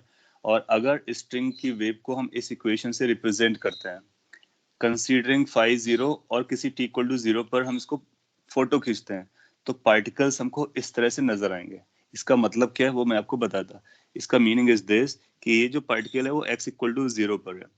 दूसरा पार्टिकल जो यहाँ पर है, जिसको कहाँ से स्टार्ट किया है, इस एक्स से स्टार्ट किया, लेकिन वो अपने पोजीशन से ऊपर गया हुआ है। नेक्स्ट पार्टिकल अपनी पोजीशन से यहाँ पर चला गया है। ये जो पार्टिकल है अपनी पोजीशन से, मीन पोजीशन से मैक्सिमम हाइट पर चला गया है। This particle at this instant of time is here, this particle at this instant of time is here, this particle is here, और this particle is at mean position. तो ये जो x equal to 0, ये x वाली line है, y equal to 0 वाली line है, ये मीन पोजीशन को इंडिकेट करता है। कुछ पार्टिकल्स ऊपर जाते हैं, कुछ पार्टिकल्स नीचे आते हैं। किसी एक पर्टिकुलर इंस्टेंट पर, जिस इंस्टेंट पे इसको ड्रॉ किया गया है, वो ये इंस्टेंट मैंने यहाँ पे माना हुआ है। कोई और इंस्टेंट लोगे तो सिमिलर टाइप का ग्राफ आएगा, बस थोड़ा सा आगे शिफ्ट होगा या पीछे शिफ्ट होगा। तो ये सारे पार्टिकल्स अपनी मीन पोजीशन से ऊपर की तरफ गए, that means they are in the positive y direction. What about these particles? ये पार्टिकल इस पर्टिकुलर इंस्टेंट पर डाउन साइड है। अगर ये स्ट्रिंग समझ रहे हो तो ये स्ट्रिंग इलास्टिक होना चाहिए सो दैट ये पार्टिकल इधर जा रहा है। ये जो पार्टिकल है ये फिर से मेन पोजीशन पर है। तो पहला ये जीरो वाला मेन पोजीशन पर था, फिर ये मेन पोजीशन पर है, फिर ये मेन पोजीशन पे है। आप देखोगे ये एक साइकिल है जो कंप्लीट हो रही है। इसके बाद जो है यही साइकिल अपने आप को रिपीट करेगी। सो ये जो पार्टिकल मेन पोजीशन पर हो इनिशियली है, ये कंप्लीट एक साइकिल है, इसी को हम लोग वेवलेंथ कहते हैं। आप देखोगे कि ये जो सिस्टम है अपने आप को रिपीट करेगा। यहाँ से यहाँ तक का जो भी अरेंजमेंट है या जो भी पार्टिकल्स हैं एग्जैक्टली सेम फैशन पे चल रहे हैं जैसे इससे पहले वाले पार्ट पे चल रहे थे। उसके आगे भी सेम फैशन पे चलेंगे और कंटिन्यूअसली चलते रहेंगे जहां तक का इसका अरेंजमेंट दिया गया होगा। So basically here we are drawing the pictures of particles at a particular instant of time. That time could be t equal to 0, that time t can be t equal to 1 second, 2 second, 5 second and another second. फर्क क्या पड़ने वाला है? फर्क simply ये पड़ने वाला है कि जैसे अभी ये जीरो से स्टार्ट हुआ था तो किसी और केस में वो जीरो से ना स्टार्ट होकर कहीं और से स्टार्ट होगा। दैट मीन्स ये पार्टिकल्स अलग अलग टाइम पर अलग अलग लोकेशन पर पाए जाते हैं। सो किसी एक टाइम पर कहाँ पाए जाते हैं ये पार्टिकल का ग्राफ दिखा रहा है आपको। अब हम ये देखना चाहेंगे ये पार्टिकल कैसे चल रहा है। अभी आपने कलेक्टिव पार्टिकल्स को देखा। अगर आप ये देखना चाहते हो how the particles are moving, उसके लिए आपको क्या करना पड़ेगा? उसके लिए फिर पोजीशन फिक्स करनी पड़ेगी। जैसे कि सेकंड पॉइंट हम लोग पकड़ते हैं। अगर हम पोजीशन फिक्स कर देते हैं, लेट्स से कि अगर एक्स को हम 0 पकड़ते हैं। हाँ, अभी मैं री एक्सप्लेन भी कर दूंगा। अगर हमने x इक्वल टू 0 पकड़ा या x इक्वल टू 1 पकड़ा या x इक्वल टू कोई और नंबर पकड़ा, इसका मतलब हम एक पर्टिकुलर पार्टिकल के बारे में बात करना चाहते हैं। तो अगर हमने टाइम पोजीशन फिक्स कर दिया तो उसका जो डिस्प्लेसमेंट आएगा पार्टिकल का, क्या उसका कुछ ऐसा आ जाएगा a sine minus omega t plus 5। Simplicity के लिए मैंने 5 को 0 पिक कर रखा है, आप उसको कोई और नाम भी दे सकते हो। तो ये कुछ ऐसा हो जाएगा, यानी y कैसा हो जाएगा? y की वैल्यू आएगी minus a sine omega T. अब ये क्या बताने की कोशिश करेगा? इसी को हमको समझना है। This is trying to interpret that at a particular particle और for a particular particle what is the motion of that particle. Now अगर आप ध्यान से ऑब्जर्व करो तो ये जो मोशन लिखी है, क्या ये एसएचएम की इक्वेशन लिखी है? हम लोग ऑलरेडी पढ़ चुके हैं एसएचएम। इसका मतलब है if you catch any particle और any particular position, whether it is x equal to 0 or x equal to 2, 3, 4 or whatever, वो पार्टिकल का जो मोशन आएगा वो एसएचएम आएगा। उसको अगर हम ग्राफिकली ड्रॉ करेंगे तो कैसा दिखेगा? तो इसको जब हम ड्रॉ कर रहे होंगे सो उसमें हमारे पास जो वेरिएबल्स इन्वॉल्व होंगे वो y और t होगा और पोजीशन फिक्स है। अगर इसको हम इस वाले ग्राफ में देखें जो पहले वाला ग्राफ था, तो वो हमारा ये ओरिजिन वाला पार्टिकल है और इसका मोशन दिखाएगा कि ये पार्टिकल ऊपर जाएगा नीचे जाएगा। सिंस माइनस से स्टार्ट हुआ है, माइनस है, हम लोग जानते हैं कि मीन पोजीशन से नेगेटिव डायरेक्शन में जा रहा होता है, तो ये माइनस साइन मीन पोजीशन से नेगेटिव जाएगा, यानी ये पहले नीचे जाएगा, फिर ऊपर आएगा, फिर नीचे जाएगा, फिर ऊपर आएगा, फिर नीचे जाएगा, फिर ऊपर आएगा। इस तरह से एसएचएम कर रहा होगा कौन? x इक्वल टू 0 वाला पार्टिकल। सिमिलरली अगर आपने कोई और पार्टिकल पकड़ा, सपोज कर लीजिए आपने ये पार्टिकल पकड़ा, ये भी एसएचएम कर रहा है, ये ऊपर जाता है नीचे आता है, ऊपर जाता है नीचे आता है, लेकिन किसी एक पर्टिकुलर टाइम पर कहां पर है, वो ये पर्टिकुलर टाइम पर उनकी लोकेशन बताई गई है। अगर उसको टाइम के साथ प्लॉट करोगे तो टाइम के साथ ये कुछ ऐसा दिखेगा आपको। उसके लिए पिक्चर बना देते हैं। माइनस साइन है तो माइनस साइन का कुछ ग्राफ ऐसा आएगा, नीचे जाकर के ऊपर आएगा ऐसा। थोड़ा सा डिसेंट बनाता। Minus sign will be downside, then going upside, then downside, then going upside, then downside, इस तरह से चलेगा ना। ये जो सेकंड ग्राफ है, ध्यान से समझना, ये सेकंड ग्राफ पोजीशन नहीं बता रहा है सभी पार्टिकल्स की, ये केवल एक पार्टिकल के बारे में बता रहा है और एक पार्टिकल टाइम के साथ कैसे चल रहा है वो बता रहा है। तो पार्टिकल t इक्वल टू 0 पर उसका डिस्प्लेसमेंट 0 था, यानी ओरिजिन पे था। इसके बाद वो नेगेटिव डायरेक्शन में जाता है और मैक्सिमम डिस्प्लेसमेंट -a करता है, तो ये नीचे जाएगा, -a तक जाएगा। देन आफ्टर दोनों ग्राफ को एक साथ रीड करेंगे तो पूरी स्टोरी समझ में आ जाएगी। इसके बाद फिर ये मीन पोजीशन पर आता है, तो ये रिटर्न होके मीन पोजीशन पे जाएगा, फिर ये पॉजिटिव वाई पे जाएगा, तो फिर पार्टिकल ऊपर जाएगा and then come back to this. एक साइकिल पूरी होगी, फिर इसी साइकिल को रिपीट करेगा। सो ये जो होगा वो आपका एम्पलीट्यूड हो जाएगा। ये 0 से स्टार्ट हुआ, ये जो नेक्स्ट टाइम होगा ये टाइम पीरियड होगा, और ये जो टाइम साइकिल हुई है ये साइकिल अपने आप को फिर से रिपीट करेगी। तो ये टाइम के साथ प्लॉटेड है एक पार्टिकल के बारे में, और ये एक टाइम पर सभी पार्टिकल के बारे में। तो दोनों ग्राफ में क्या क्या मीनिंग चल रहा है ये आपको समझना है। Second graph is indicating the motion of a single particle, whereas the first graph is indicating the position of all the particles at a particular instant. So nutshell में आप देखोगे सारे पार्टिकल एसएचएम कर रहे होते हैं, SHM कर रहे होते हैं, लेकिन उनका फेज अलग अलग होता है। जैसे कि ये ओरिजिन वाला अभी यहाँ पर है, नीचे जाने की कोशिश कर रहा है, तो ये जो टॉप वाला है वो अपने मेन पोजीशन पे नहीं है, वो मेन पोजीशन से सबसे एक्सट्रीम पोजीशन पे था, तो वो इधर आ रहा है। आप देखोगे इसकी इक्वेशन अगर माइनस साइन है तो इसकी कॉस में कन्वर्ट हो जाएगी, फिर इसका अपने को देखने का। मोर ओवर जो जैसा ये ओरिजिन वाला पार्टिकल कर रहा होगा एग्जैक्टली वैसा ये वाला पार्टिकल कर रहा होगा। सो हम बोलते हैं कि ये जो पार्टिकल है let's say x equal to 0 वाला, और ये जो पार्टिकल है x इक्वल टू लेमडा वाला, और ये जो पार्टिकल है x इक्वल टू 2 लेमडा वाला, ये सभी सेम फेज पर है। इसका मतलब ये सेम फेज का मतलब होता है they will be simultaneously at the same location. I mean अगर ये भी अपने मीन पोजीशन पर है तो ये भी मीन पोजीशन पर होगा, ये भी मीन पोजीशन पर होगा। मोर ओवर अगर ये ओरिजिन वाला नीचे जा रहा है तो ये भी नीचे जाएगा, ये भी नीचे जाएगा। यानी हर लेमडा के बाद जो पार्टिकल होता है वो एग्जैक्टली सेम मोशन परफॉर्म कर रहा होता है, तो उनको बोलते हैं they are in the same phase. जबकि ये भी पार्टिकल आप देखो ना, लेमडा के बीच में एक और पार्टिकल है जो लेमडा बाई 2 पर है, ये भी मीन पोजीशन पर है, लेकिन ये ऊपर जा रहा होगा। अगर ये नीचे जा रहा है तो नेक्स्ट वाला ऊपर जा रहा होगा। अगर ये ऊपर जा रहा है तो हम बोलेंगे they are in out of phase. Out of phase का मतलब अगर एक डाउन साइड जा रहा है तो एक दूसरा अप साइड जा रहा है, सो उनके बीच का फेज डिफरेंस पाई है, इसका मतलब ये आउट ऑफ फेज है। इसको आप ड्रॉ कर लीजिए, फिर इसका कोई कंसर्न है तो पूछ सकते हो, फिर इससे रिलेटेड कुछ और पॉइंट्स में बताता हूँ।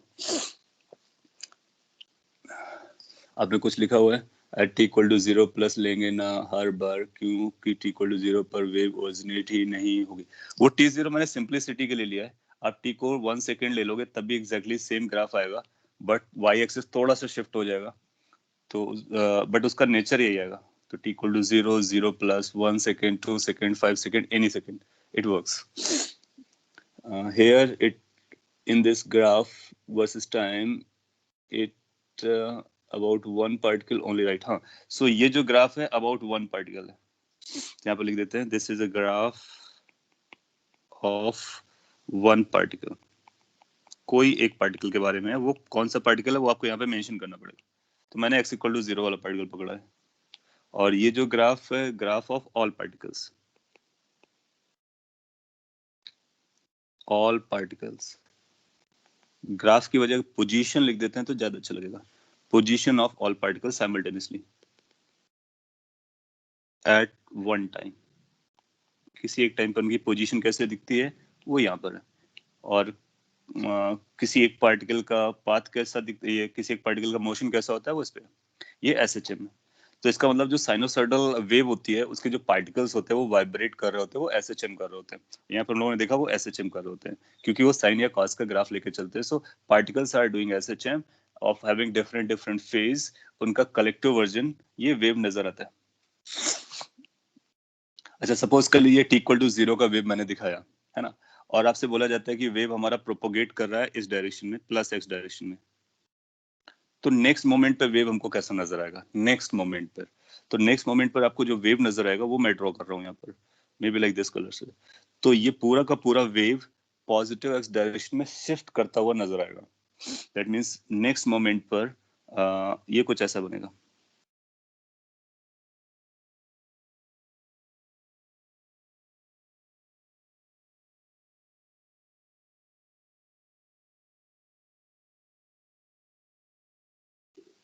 सो अगर इससे पहले वाले को हमने प्लॉट किया था टी इक्वल टू 0 पर, तो नेक्स्ट वाला जो है वो टी इक्वल टू 0 से आगे की स्टोरी है। या फिर ऐसा बोलो कि अगर हमने किसी टी टाइम पर इसको प्लॉट किया था तो उसके जस्ट आफ्टर कैसा दिखेगा वो है। सो जस्ट आफ्टर में entire wave will be appearing shifting in the forward direction, तो पूरा का पूरा डिस्टरबेंस आगे जाता हुआ नजर आएगा। सो ये पूरा डिस्टरबेंस है जो मूव कर रहा है, इंडिविजुअल पार्टिकल अभी भी एसएचएम कर रहे होंगे। और ये एग्जाम के लिए काफी पॉपुलर क्वेश्चन है, वो आपसे पूछता है किसी भी पार्टिकल की वेलोसिटी के बारे में। जैसे कि आपसे ये पूछ सकता था कि ओ पॉइंट किधर जा रहा है, तो ओ ये पॉइंट है, इसके पास दो ऑप्शन है, या तो ये ओ पॉइंट डाउन साइड जा रहा होगा या फिर ये ओ पॉइंट अप साइड जा रहा होगा। हालांकि हम लोगों ने इसको डिटेल में पढ़ लिया तो अपने को समझ में आ गया कि वो डाउन साइड जा रहा है, बट आपको पता करना हो तो कैसे करते हैं, तो ये ग्राफ देखो कि ये जो ग्राफ है वो बाद में ऐसा बनेगा। तो जो ओ पॉइंट था पहले ओरिजिन पर था, अब कट कर रहा है नीचे, इसका मतलब है ओ पॉइंट के पास जो वेलोसिटी है वो डाउनवर्ड डायरेक्शन में है। सो हम ग्राफ देख करके ये बता सकते हैं कि कौन सा पार्टिकल हमारा ऊपर जा रहा है, कौन सा पार्टिकल नीचे जा रहा है। तो ये जितने पार्टिकल यहाँ पर दिख रहे हैं आपको, ये सारे के सारे पार्टिकल फ्यूचर में नीचे आ रहे हैं, आएंगे, और यहाँ के जो पार्टिकल हैं ये फ्यूचर में ऊपर जाएंगे, क्योंकि हमने नेक्स्ट मोमेंट का ग्राफ बनाया ना, तो नेक्स्ट मोमेंट में उनकी पोजीशन क्या है वो हमने को पता चल जा रही है। थोड़ा सा भारी गिर रहा होगा, और अगर समझ में आ रहा है तो अपना पर्पस भी हो रहा है। तो इसको मैं एक क्वेश्चन में पूछता हूँ जो एग्जाम में पूछा भी गया है, और उससे काफी कुछ क्लैरिफिकेशंस भी हो जाएंगे, और अगर आपका डाउट रहे तो वो भी क्लियर हो जाएगा। सो लेट्स से ऐसा बोलता है कि आपको एक ग्राफ दिया गया y versus x, that means position of all the particles eight a particular instant पर आपको बताता है, may be like this.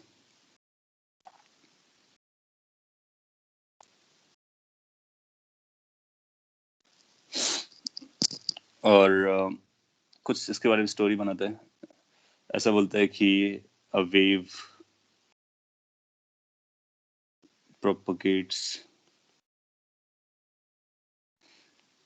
in negative x direction। ध्यान से नोट करने का, और ग्राफ को भी और लैंग्वेज को भी। A wave propagates in negative x direction. Find the direction of velocity. Find the direction of velocity of given particles. तो कुछ पार्टिकल्स के हम नाम दे रहे हैं, पोजीशंस के नाम दे रहे हैं। सो एक x इक्वल टू 0 वाला पोजीशन है, इसका नाम लेट से मैंने 1 दिया। अपने को बताना है कि 1 के पास वेलोसिटी किधर आएगी, 1 पोजीशन का पार्टिकल है। दूसरा एक पार्टिकल हमने यहाँ पे चूज किया जिसका नाम 2 है। Third I have chosen over here. Fourth I have chosen this particle. Fifth is this particle. Sixth is this particle, seventh is this particle, eighth is this particle, and ninth is this particle. Finally 10th भी है। बहुत सारे particles बना दिए। तो जब x y versus x graph दिया गया, इसका मतलब ये 1 2 3 4 5 6 7 8 9 10 जो आपको दिख रहा है, ये उस इंस्टेंट पर पार्टिकल्स की पोजीशन दी गई है, और ये किसी एक टी टाइम का ग्राफ है। ये जो पार्टिकल्स हैं ये मूव कर रहे होंगे, वाइब्रेट करते हैं। कोई पार्टिकल किधर वाइब्रेट करता है, जैसे 2 देखोगे तो ऊपर नीचे चलता है, 3 भी ऊपर नीचे चलेगा, 4 भी ऊपर नीचे चलेगा, 5 भी ऊपर नीचे चलेगा। अपने को ये पता करना है कि इनकी वेलोसिटीज की डायरेक्शन क्या है। That means whether this 2 is going down side, whether it's going up side, और इस तरह से अपने को पता करना है। सो अपने एक आंसर दिया है, अच्छी बात है। और हम लोग काम करते हैं कि इतने सारे आंसर पकड़ने से अच्छा है कि पहले किसी एक को टारगेट कर लेते हैं। जैसे 8th के बारे में बताना है, तो आप लोग 8th के बारे में बता दो, 8th पार्टिकल कैसे जाएगा, फिर हम 1 2 3 4 5 6 6 को और अप टू 10 तक को लिस्ट कर लेंगे। So what is the direction of this 8th particle? दो ही ऑप्शन है, whether is going to up और डाउन। माइंडेड अपने पास दो ही ऑप्शन है, अप एंड डाउन, इसके अलावा तीसरा ऑप्शन है ही नहीं। तीसरा ऑप्शन हो सकता है वो एक्सट्रीम पॉइंट के लिए होता है, क्योंकि एक्सट्रीम पॉइंट वाले जो होते हैं वो मोमेंटरली रेस्ट पर होते हैं। सो मोस्ट लाइकली आप फॉल डाउन पे ही रहेगा, तो majority is going with up. Up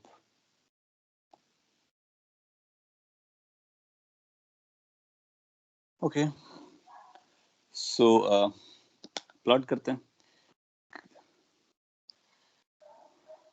yes, तो देखो कैसे प्लॉट करते हैं, मैंने आपको आइडिया दिया, बस उसी को कॉपी करना। किस डायरेक्शन में जा रहा है? नेगेटिव एक्स डायरेक्शन में जा रहा है। सिंस ये नेगेटिव एक्स डायरेक्शन में जा रहा है, तो अपने को नेक्स्ट मोमेंट पर ये जो डिस्टरबेंस है या फिर ये पार्टिकल की पोजीशन है वो आइडेंटिफाई करना बहुत जरूरी है। तो हम देखेंगे नेक्स्ट मोमेंट पर ये अपने को कैसा दिखने वाला है। और एक बार अपने को नेक्स्ट मोमेंट का ग्राफ मिल गया तो सभी की डायरेक्शन इमीडिएटली मिल जाएगी। सो प्लॉट करते हैं, ये इधर जाना चाहिए इस डायरेक्शन में, नेगेटिव डायरेक्शन में। तो अगले मोमेंट पे अपने को कुछ ऐसा ग्राफ दिखेगा। मैं ड्रॉ करता हूँ, आपको देखना होगा कुछ ऐसा शिफ्ट करता हुआ नजर आएगा।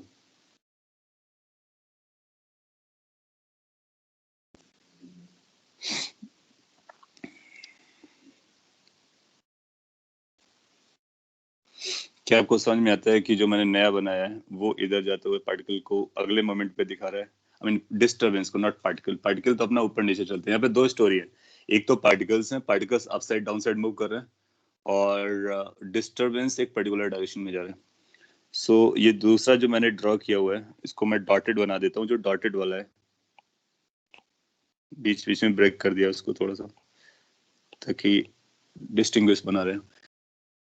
ये जो डॉटेड ग्राफ है वो नेक्स्ट मोमेंट का है, क्योंकि आपको पूरा का पूरा वेव फॉरवर्ड डायरेक्शन में शिफ्टेड नजर आना चाहिए। अगर ये पॉइंट आपको समझ में आता है तो अपना काम हो जाएगा। और एट्थ किधर जा रहे हैं? एट्थ पहले यहाँ पे पाया गया था, तो that is the position of eighth. आगे अब इसको ऊपर जाना है, तो एट्थ की जो वेलोसिटी आएगी वो अपवर्ड डायरेक्शन में आएगी। सो अगर आपने अपवर्ड बोला है तो जमता है। So 8 is going to be upward direction. What about 7th? 7th mean position में था, तो ये भी अपवर्ड डायरेक्शन में जाएगा, क्योंकि नए ग्राफ पर वो नए लोकेशन पे पाया जाएगा। जस्ट आफ्टर ड्रॉ करना होता, मैंने थोड़ा सा दूर से ड्रॉ कर दिया, बट ये आपको हेल्प करता है बताने के लिए। 9th किधर जाएगा? 9th will go down side. 10th किधर जाएगा? 10th will travel down side. So 10th particle इस पर्टिकुलर इंस्टेंट पर नीचे जा रहा है, तो उसकी वेलोसिटी डाउनवर्ड्स है। 9th की वेलोसिटी डाउनवर्ड्स है, 8th की वेलोसिटी अपवर्ड्स है, 7th की वेलोसिटी अपवर्ड्स है, 6th की वेलोसिटी अपवर्ड्स है, क्योंकि उसको भी ऊपर जाना है फ्यूचर में, नियर फ्यूचर में। 5th को भी ऊपर। 5th के बारे में बात करते हैं। हाँ, 5th के बारे में बात करते हैं। 5th अपना एक्सट्रीम पोजीशन पर है, और एसएचएम में अगर पार्टिकल एक्सट्रीम पोजीशन पर होता है तो 5th की वेलोसिटी 0 हो जाएगी। तो अगर आपसे पूछता है कि इस पर्टिकुलर इंस्टेंट पे, जिस इंस्टेंट पे आपको ग्राफ दिया गया था, उस इंस्टेंट पे 5 किधर जा रहा है, तो आप बोलोगे 5 कहीं नहीं जा रहा है, 5 इज एट रेस्ट। और अगर आपसे पूछता है कि अगले मोमेंट पर 5 किधर जाएगा, तो नेक्स्ट मोमेंट पे 5 ऊपर जाएगा। सो 5th will not move at the instant the original figure was given. So language पर आपको फॉलो करना है। इन केस इट सेज कि 5th की वेलोसिटी की डायरेक्शन बताइए जिस मोमेंट पर फिगर दिया गया है, you say 5th point particle is not moving, so its velocity is 0. Since velocity is 0, so there is no question of direction. और अगर वो ऐसा बोलता है कि अगले इंस्टेंट पर 5th किधर जाएगा, तो डेफिनेटली अपवर्ड जाएगा। तो 5th को हम वेलोसिटी 0 बताएंगे। 4th किधर जाएगा? 4th डाउनवर्ड जाएगा। 3rd डाउनवर्ड जाएगा। 2nd डाउनवर्ड जाएगा।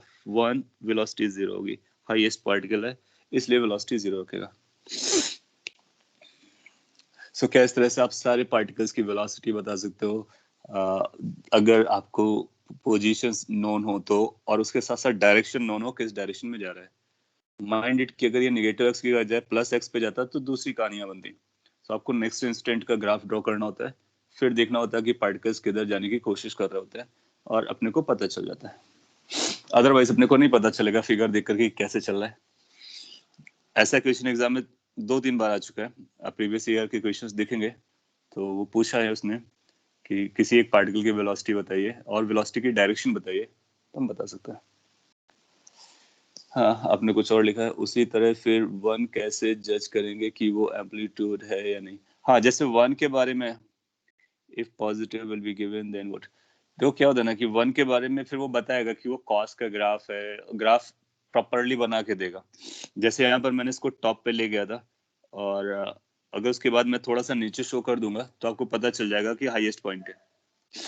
तो अपने को हाईएस्ट पॉइंट को 0 शो करना है। अगर हाईएस्ट से इधर उधर है तो फिर हम ड्रॉ करके बताएंगे। सो वो क्वेश्चन आपको इंडिकेट करेगा कि वो हाईएस्ट पॉइंट की डिमांड कर रहा है या फिर कोई और पॉइंट है। चलेगा। तो अभी तक आपने वेव इक्वेशन, वेव वेलोसिटी और उससे रिलेटेड इंफॉर्मेशन, ग्राफिकल रिप्रेजेंटेशन, ये सारी स्टोरीज को वॉच किया ना। अगर स्ट्रिंग में हम लोग बात करते हैं, तो अगर हमारा वाई डिस्प्लेसमेंट है, जो कि बहुत सारे केसेस में रहता है, तो ये पार्टिकल का डिस्प्लेसमेंट होगा। अगर y जो डिस्प्लेसमेंट है वो पार्टिकल का होगा, यू सी दिस फिगर कि y is a displacement of particle, और यहाँ पर y जो डिस्प्लेसमेंट है वो ऑफ पार्टिकल्स है, तो ये डिस्प्लेसमेंट ऑफ पार्टिकल है, मीडियम पार्टिकल। इसका मतलब मैकेनिकल वेव के बारे में हम लोग बात कर रहे हैं। पार्डन, अगर ये पार्टिकल का डिस्प्लेसमेंट दिया गया तो क्या हम पार्टिकल की वेलोसिटी निकाल सकते हैं? बिल्कुल निकाल सकते हैं। तो अगले टाइप के क्वेश्चन में आपसे ये पूछेगा वेलोसिटी ऑफ पार्टिकल बताइए। वेलोसिटी ऑफ पार्टिकल, किस पार्टिकल की, वो एक्स लोकेशन बता देगा तो पार्टिकल की वैल्यू पता चल जाएगी। सो एनीवे, अगर हमको वेलोसिटी निकालनी है तो वेलोसिटी को हम लिखेंगे VP, P for particle, that's not a wave velocity, it's a particle velocity. तो ये पार्टिकल जो वेलोसिटी आएगी वो del y by del t आएगी, rate of change of displacement of particle, thus velocity. Moreover del Q use लगा कर रहे हैं क्योंकि यहाँ पर दो वेरिएबल हैं एक्स इन टी। जब आप इसको डिफरेंशिएट करोगे तो आपको मिलेगा minus a omega cos k x minus omega t plus five. Differentiation आपको समझ में आ गया होगा, sine will get convert into cos, और फिर ओमेगा टी का फिर से डिफरेंशिएशन करेंगे तो माइनस ओमेगा बाहर आ जाएगा, टी का 1 हो जाएगा। सो ये वेलोसिटी आ जाएगी। यहाँ से फिर आपसे कोई पूछ सकता है कि what is the maximum velocity of particle, what is the maximum velocity of particle, तो आप बोलोगे ये ए ओमेगा है। और वैसे भी आपको पता है क्योंकि ये पार्टिकल क्या कर रहे हैं, एसएचएम कर रहे हैं, तो जब पार्टिकल एसएचएम करते हैं तो मैक्सिमम वेलोसिटी कितनी होती है, ए ओमेगा होती है, और किस लोकेशन पर होती है, मीन पोजीशन पर होती है, तो ये एट मीन पोजीशन होगी। मीन पोजीशन का मतलब जहां पर साइन की वैल्यू 0 हो जाएगी तो कॉस की वैल्यू 1 या -1 हो जाएगी, तो इसलिए ये फिर मैक्सिमम हो जाता है। तो पार्टिकल की वेलोसिटी भी पता चल गई। अब आप इसमें एसएचएम के और भी रूल लगा सकते हो, वापस अगर आपको जरूरत पड़ती है तो। फिर आपसे पूछ सकता है acceleration of particle, how the particle are accelerating. So acceleration of particle के लिए आप क्या लिखने वाले हो, del vp upon del t, partial derivation आप कर दोगे फर्दर वेलोसिटी का। इसको जब आप फिर से डिफरेंशिएट कराओगे तो आपको पता चलेगा दिस विल बिकम माइनस, और एक और माइनस आएगा प्लस ए ओमेगा स्क्वायर, फिर कॉस का माइनस साइन आएगा तो एक माइनस आएगा sign k x minus omega t plus 5। सो अगर किसी पार्टिकल के एक्सेलरेशन के बारे में बात किया जाए, ये जो पार्टिकल एसएचएम कर रहे होते हैं ना, तो उनके पास एक्सेलरेशन होता है। वैसे भी आप जानते हो उनके पास एक्सेलरेशन होता है क्योंकि उनकी वेलोसिटी को चेंज होना होता है। तो इस एपी को आप कैसे लिख सकते हो, ap can also be written as minus omega square y, बाकी सारे टर्म को हम वाई लिख सकते हैं। आप देखोगे ये किसकी इक्वेशन दिखी गई है, this is the equation of SHM. और अगर आपसे कभी पूछता है कि what is maximum acceleration of particle, so you will say it's going to be a omega square by magnitude. All points are related with the SHM because we know कि particle हमारा क्या कर रहा है, SHM। Suppose के लिए ये कोई particle है, तो ये particle कैसे जा रहा है, ऊपर जाता है और नीचे आता है, फिर नीचे आता है, फिर ऊपर जाता है, तो इस तरह से ये SHM कर रहा होता है। ये उसका mean position है।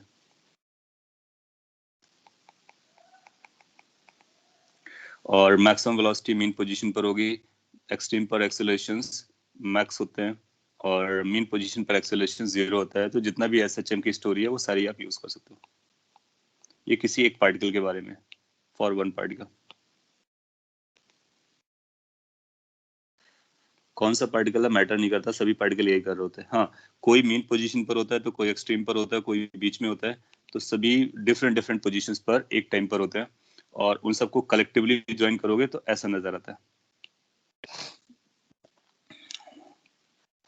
सो इस पर भी बेस्ट क्वेश्चंस आपको मिलते हैं कि वो वेव इक्वेशन दे देगा, फिर पार्टिकल की वेलोसिटी पूछ लेगा, फिर पार्टिकल का एक्सेलरेशन पूछ लेगा, मैक्सिमम वेलोसिटी पूछ लेगा, उससे रिलेटेड स्टोरी पूछेगा, आप बता दोगे। अगर आपको ये समझ में आ गया तो मैं आपको इससे रिलेटेड इक्वेशन देता हूँ, और उसके आप आंसर कीजिए, आप कर पाएंगे। Then you will be thinking कि लाइक कलेक्शन ऑफ एसएचएम अपने को समझ में आ रहा है। तो यहाँ पर जो वेव है बेसिकली आप ऐसा डील कर सकते हो या फिर ऐसा समझ सकते हो, ये जो वेव है ना वो एक एसएचएम नहीं है, इनफाइनाइटली मैनी एसएचएम्स को आप एक साथ वॉच करते हो, और इनफाइनाइटली मैनी एसएचएम को हम एक साथ इस इक्वेशन से दिखा सकते हैं। और जब हम इनफाइनाइटली मैनी एसएचएम को एक साथ वॉच करते हैं तो हमको ऐसा लगता है कि कुछ वेव चल रहा है, यानी डिस्टरबेंस मूव कर रहा है। और वो डिस्टरबेंस मूव करता हुआ नजर आता है उसी को वेव कहते हैं। और वो इस तरह से मूव करता आता है जैसे आपको यहाँ पे दिखाया गया, अगले इंस्टेंट पे दूसरा आएगा, उसके अगले इंस्टेंट पे और वेव बनेगी और ये आगे बढ़ता हुआ नजर आता है। जबकि पार्टिकल्स आगे नहीं बढ़ रहे हैं, सारे पार्टिकल्स अपसाइड डाउन साइड चल रहे हैं, लेकिन एक डिस्टरबेंस दिख रहा है जो आगे बढ़ता हुआ जाता है। इसी डिस्टरबेंस को हम लोग वेव कहते हैं। और इसका फायदा क्या है कि ये जो डिस्टरबेंस है, this takes along with itself energy as well as momentum। Next lecture में हम लोग पढ़ने वाले हैं कि कितना एनर्जी ये कैरी कर रहा है। जिस डायरेक्शन में ये वेव जा रहा है उस डायरेक्शन में एनर्जी फ्लो कर रहा है, उस डायरेक्शन में मोमेंटम फ्लो कर रहा है। And how much that energy and momentum is flowing, we can find out that in the next lecture. तो अभी हम लोग इसको आगे बढ़ाते हैं और एक एग्जांपल बताने की कोशिश कर रहा हूँ मैं। आपको केयरफुली आंसर देना है, सिंपल है। सो आपसे बोलता है कि अ wave equation is given, a wave equation is given as y is equal to 5 sin pi in the bracket t minus twice x plus half centimeter। और आगे भी बोलेगा x and t are in let's say proper unit, SI unit। find, और simple question से मैं start करता हूँ, आप आंसर देते रहिए। पहला, एम्पलीट्यूड ऑफ वेव।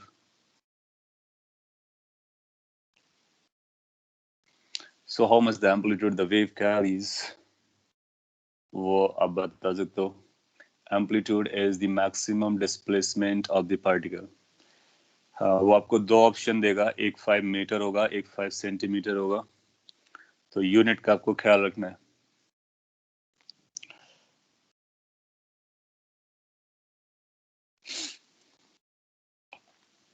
तो ए की वैल्यू 5 नजर आ रही है, लेकिन सेंटीमीटर में नजर आनी चाहिए। Everybody must see it as a centimetre because y का मतलब 5, 5 का मतलब सेंटीमीटर। इवन दो SI है, SI में क्या है, x और t है, दैट्स ऑल।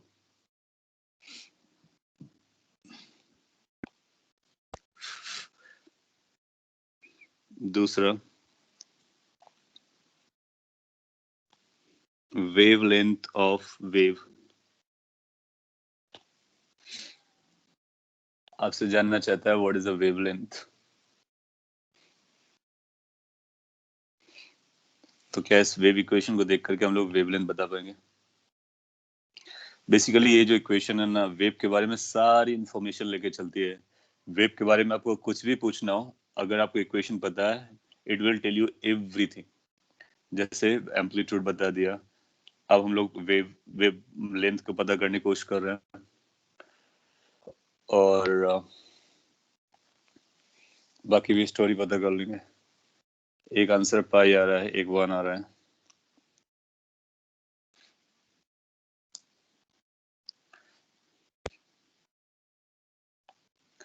वन आ रहे हैं।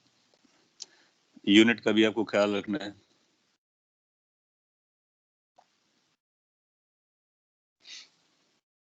आप पाओगे वो पहला ऑप्शन पाई देगा आपको।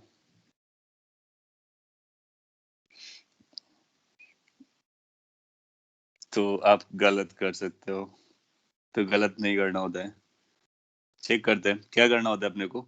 अब अपने पास एक इक्वेशन है, y is equal to a sine k x minus omega t, या फिर omega t minus k x plus 5। Omega t minus k x लिखो या के एक्स माइनस ओमेगा टी लिखो, और उससे कोई खास फर्क नहीं पड़ता है, वो 5 बैलेंस कर लेता है, इनिशियल कंडीशंस पे डिपेंड करता है। हाँ, तो अब इसको हम इससे कंपेयर करा लेंगे। पहला कंपैरिजन कराया तो a की वैल्यू 5 आ गई थी, वो आपने डायरेक्टली लिख दिया था। अब हमारा जो x का कॉफिशिएंट है वो k होता है। तो x का कॉफिशिएंट हम इसमें देखेंगे। What is the x coefficient? x coefficient आपको 2 नजर आ रहा होगा, लेकिन दैट्स नॉट अलोन। ये पाई भी बाहर लिखा हुआ है, तो पाई भी इसके अंदर जाएगा। सो x का कॉफिशिएंट हमारे पास जो ओरिजिनल इक्वेशन है ना, वो 2 पाई है। सो अपने को कुछ ऐसा लिखने का कि जो 2 पाई है यही k है। और जो k होता है वो क्या होता है, that is 2 pi by lambda. So यहाँ से लेमडा की जो वैल्यू आ रही है दैट इज 1। अब ये मीटर होगा या सेंटीमीटर होगा वो x डिफाइन करेगा। x किस पर है, SI पर है, तो ये मीटर हो जाएगा। सो अपना जो आंसर बनेगा that will be 1 metre. So point is कि अगर कोई नंबर बाहर लिखा हुआ है ना तो आपको टोटल कोएफिशिएंट निकालना होता है। सो पहले उसको सिंपलीफाई करो, फिर से कंपेयर करो, फिर आप निकाल सकते हो। So 1 metre will become the right answer. Metre पे लिखोगे, बिल्कुल सही बात है। नेक्स्ट आपसे पूछता है कि time period of oscillating particles, जो वेव में पार्टिकल ऑसिलेट कर रहे हैं उनका टाइम पीरियड कितना चल रहा है।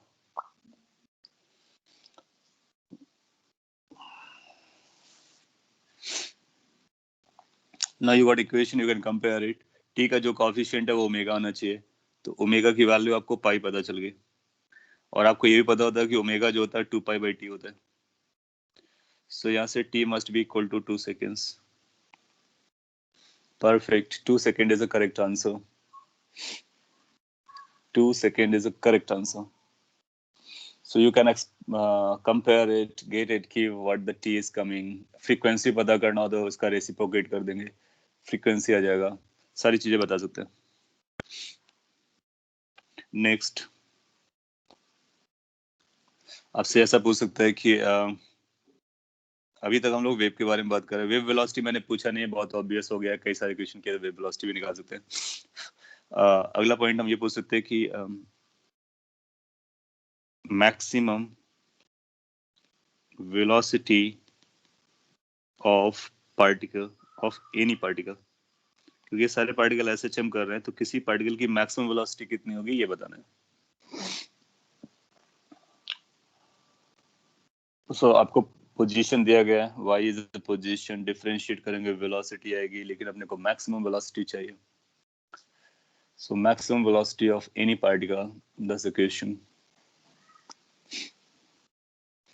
ट्राई कीजिए। 5 पाई मीटर पर सेकेंड एक आंसर आ रहा है। 5 पाई मीटर पर सेकेंड, 5 पाई मीटर पर सेकेंड, 0.05 पाई मीटर पर सेकेंड, 5 पाई। ओके,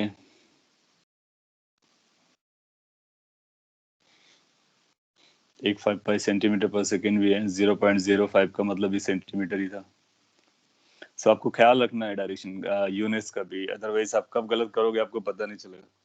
सो पार्टिकल की वेलोसिटी क्या होती है, सेंटीमीटर पर सेकेंड में आना चाहिए। Yes you right.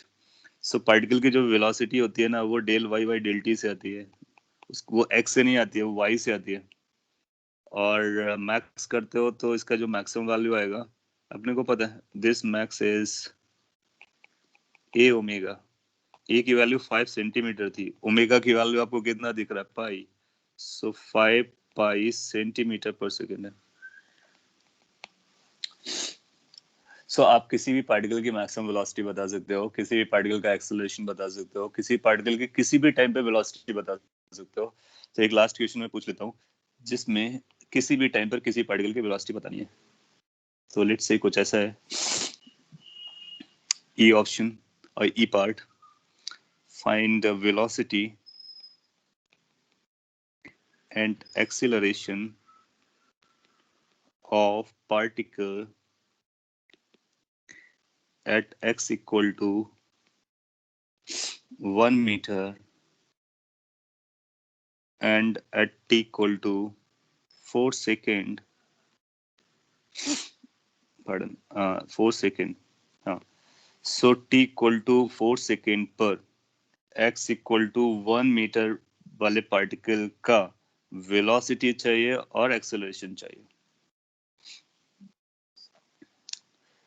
आपको पोजीशन दे दिया गया, यानी पार्टिकल का वैल्यू पता है कि कौन सा पार्टिकल है, कहाँ पर पार्टिकल है, कितने टाइम पर पता करना है, वो टाइम भी नोन है, क्या पता करना है वो भी नोन है, तो हम पता कर सकते हैं। वेलोसिटी के लिए आप इसको डिफरेंशिएट कर लीजिए। डिफरेंशिएट करने के बाद आप बता सकते हो कि किसी टाइम पर किसी लोकेशन पर how much the velocity of the particle will be.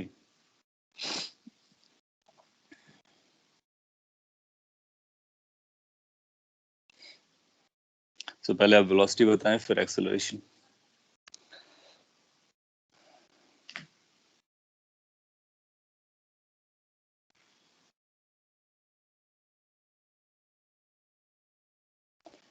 Velocity 0 बताई जा रही है.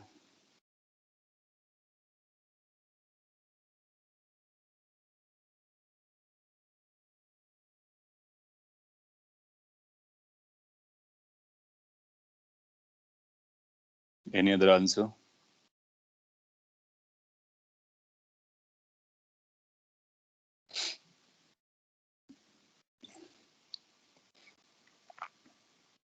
Zero.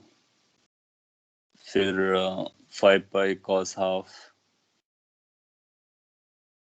0. So बहुत सिंपल है, थोड़ी सी मैथ्स है, और अगर आप इसको SHM से लिंक करोगे तो बहुत ही आसानी से आपको समझ में आ जाएगा. तो मैं इसी पे सॉल्व कर देता हूँ.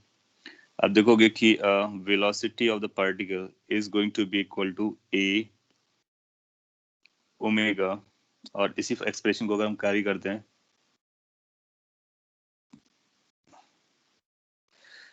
गलती नहीं करने का. ओके, सो इसको अगर हम लोग डिफरेंशिएट करेंगे, जो इक्वेशन अपने को दिया गया था, तो ये साइन कॉस में चला जाएगा, तो आएगा 5 pi cos pi T minus, और या फिर आप पाई को बाहर रखना चाहो तो बाहर ही रख लो. पाई टी की वैल्यू कितना दे रहा है, T is 4 minus x is 2, sorry x is 1, तो 1 इंटू 2 2 हो जाएगा हाफ. से बनेगा 5 पाई कॉस, और इनसाइड में आपको मिलेगा 2 पाई प्लस पाई बाई 2. आप जानते हो कि 2 पाई के बाद सारे फंक्शन अपने कॉस वाले फंक्शन अपने आप को रिपीट करते हैं, तो ये बनेगा 5 pi cos pi by 2. What is cos pi by 2 equal to, that's 0. इसका मतलब है इसकी वेलोसिटी 0 हो गई. तो इसका मतलब जिस पार्टिकल का जिस टाइम पर आपने बात किया है, वो पार्टिकल की वेलोसिटी उस मोमेंट पर 0 है. सो हम बता सकते हैं, इसका मतलब ये पार्टिकल कहाँ पर है, मेन पोजीशन पर है या एक्सट्रीम पोजीशन पर है या कहीं बीच में. सो एसएचएम से आप जानते हो कि ऐसा पार्टिकल जिसकी वेलोसिटी 0 हो एसएचएम में, दैट मीन्स वो अपने एक्सट्रीम पोजीशन पर रहने वाला है. सो अगर ये एक्सट्रीम पोजीशन पर है तो उसका एक्सेलरेशन कितना हो जाएगा, कैन वी से एक्सेलरेशन a ओमेगा स्क्वायर के बराबर हो जाएगा, क्योंकि एक्सट्रीम पोजीशन पर एक्सेलरेशन मैक्स होता है. सो हम यहाँ से बता सकते हैं कि एक्सेलरेशन कितना होगा, acceleration will become max and that will simply a omega square, omega is pi, so अपना आंसर आ जाए कितना, 5 pi square centimetre per second square. अब ये पूछा जा सकता है कि ये पार्टिकल का एक्सेलरेशन किधर होगा, मैग्नीट्यूड तो निकला है, डायरेक्शन किधर होगा, तो टूवर्ड्स मीन पोजीशन होगी, तो टूवर्ड्स मीन पोजीशन बता देंगे. और कौन से एक्सट्रीम में अपसाइड है डाउन साइड है, तो इसको डिफरेंशिएट करके भी बता सकते हैं. यस, सो पॉइंट इज, मैं क्या बोलना चाह रहा हूँ, मैं कंक्लूड कर देता हूँ, और इसके बाद आज का लेक्चर भी कंप्लीट हो जाएगा. सो अगर आपको इस तरह का वेव इक्वेशन दिया गया, इन केस आपको ऐसा एक वेव इक्वेशन दिया गया, तो ये जो वेव इक्वेशन होती है ना, it carries all the information related to the wave, all the information. वो सभी पार्टिकल्स की इंफॉर्मेशन कैरी करता है, वेव की इंफॉर्मेशन कैरी करता है, और इसी को यूज करके हम उसका एनर्जी कैलकुलेट कर पाएंगे, इसी का यूज करके उसका इंटेंसिटी कैलकुलेट कर पाएंगे, मोमेंटम कैलकुलेट कर पाएंगे, सब कुछ कैलकुलेट कर पाएंगे. So to understand a wave, this wave equation becomes the extremely important aspect, extremely important aspect. और उस पर आपको ये समझना होता है कि y क्या रिप्रेजेंट कर रहा है, a क्या रिप्रेजेंट कर रहा है, ओमेगा क्या रिप्रेजेंट कर रहा है, k क्या रिप्रेजेंट कर रहा है, फाई क्या रिप्रेजेंट कर रहा है, और इनको किस तरह से हम रिलेट कर सकते हैं अबाउट द पार्टिकल्स. जैसे पार्टिकल की वेलोसिटी निकाला है, एक्सेलरेशन निकाला, about time period, wavelength, amplitude, ये सारी इंफॉर्मेशन निकाली वेव के बारे में. सो हम लोगों ने वेव के लिए वेव इक्वेशन में काफी टाइम दिया. उसके पीछे पर्पस ये था कि एक बार आप वेव इक्वेशन समझ जाओगे तो आगे की स्टोरी बहुत ही इजी जानने वाली है. और इस पर क्वेश्चन जनरली आता है, वो वेव इक्वेशन देगा, कोई भी इंफॉर्मेशन आपसे पूछ सकता है. So you need to relate keep in mind there are two velocities. One is of disturbance, that is of wave, जिसका इसमें मैंने पूछा नहीं है, और वो coefficient of t divided by coefficient of x से आती है. डायरेक्शन, किस डायरेक्शन में वेव चल रहा है, कितने एम्पलीट्यूड से चल रहा है, क्या वेवलेंथ है, क्या वेव नंबर है, क्या टाइम पीरियड है, क्या फ्रीक्वेंसी है, पार्टिकल्स की वेलोसिटी क्या है, पार्टिकल की पोजीशन क्या है, everything is incorporated in this equation. Okay, well so आज के लिए हम लोग इतना ही रखते हैं और इसको आप रिवाइज कर लीजिए. काफी बेसिक है, काफी सिंपल है, एसएचएम को इन्वॉल्व करते हैं. और नेक्स्ट क्लास में फिर हम लोग एनर्जी और उससे रिलेटेड स्टफ के बारे में बात करेंगे. और वो क्लास में हम लोग लिखेंगे ट्यूसडे को या उसके बाद में. कल के लिए मैं आपको बोल देता हूँ, मॉड्यूल आपको एसएचएम का दिया गया है. सो अगर आपने ट्राई कर लिया, नहीं किया तो उसको ट्राई कर लीजिए. और टुमारो के लिए हम लोग एसएचएम का मॉड्यूल और एसएचएम से रिलेटेड कोई क्वेश्चन कर लेंगे. सो अगर आपके मॉड्यूल के डाउट होंगे, जो कि होना चाहिए, तो हम लोग मॉड्यूल को डिस्कशन कर लेंगे, क्योंकि आपका जो आने वाला टेस्ट है उसमें आपको बेनिफिट हो जाएगा और आपके कॉन्सेप्ट स्ट्रेंथन हो जाएंगे. So tomorrow will be the discussion. Web को नहीं पढ़ेंगे. और अगर आपके पास डाउट्स कम होंगे तो मैं आपको एसएचएम से कुछ और भी बेटर क्वेश्चन करा सकता हूँ. सो वो डिपेंड करेगा कि आप कितना डाउट पूछते हो, कितना नहीं पूछते हो. लेकिन एक बार जरूर मॉड्यूल को कंप्लीट कर लीजिए, ठीक है. Anything else if you want to ask you can ask, otherwise that's done for the day.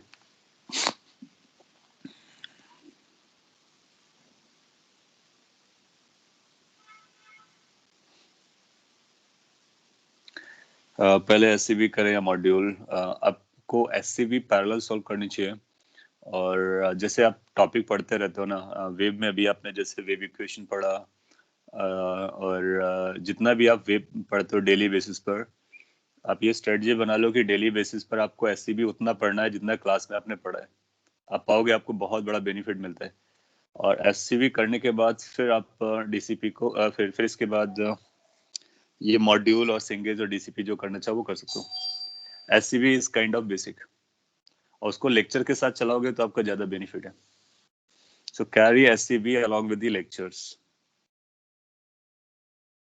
So SCB along with the lectures, then after Cengage module और DCP, वो उसमें से आप कोई भी ऑर्डर अपने अकॉर्डिंगली चूज करोगे चलेगा.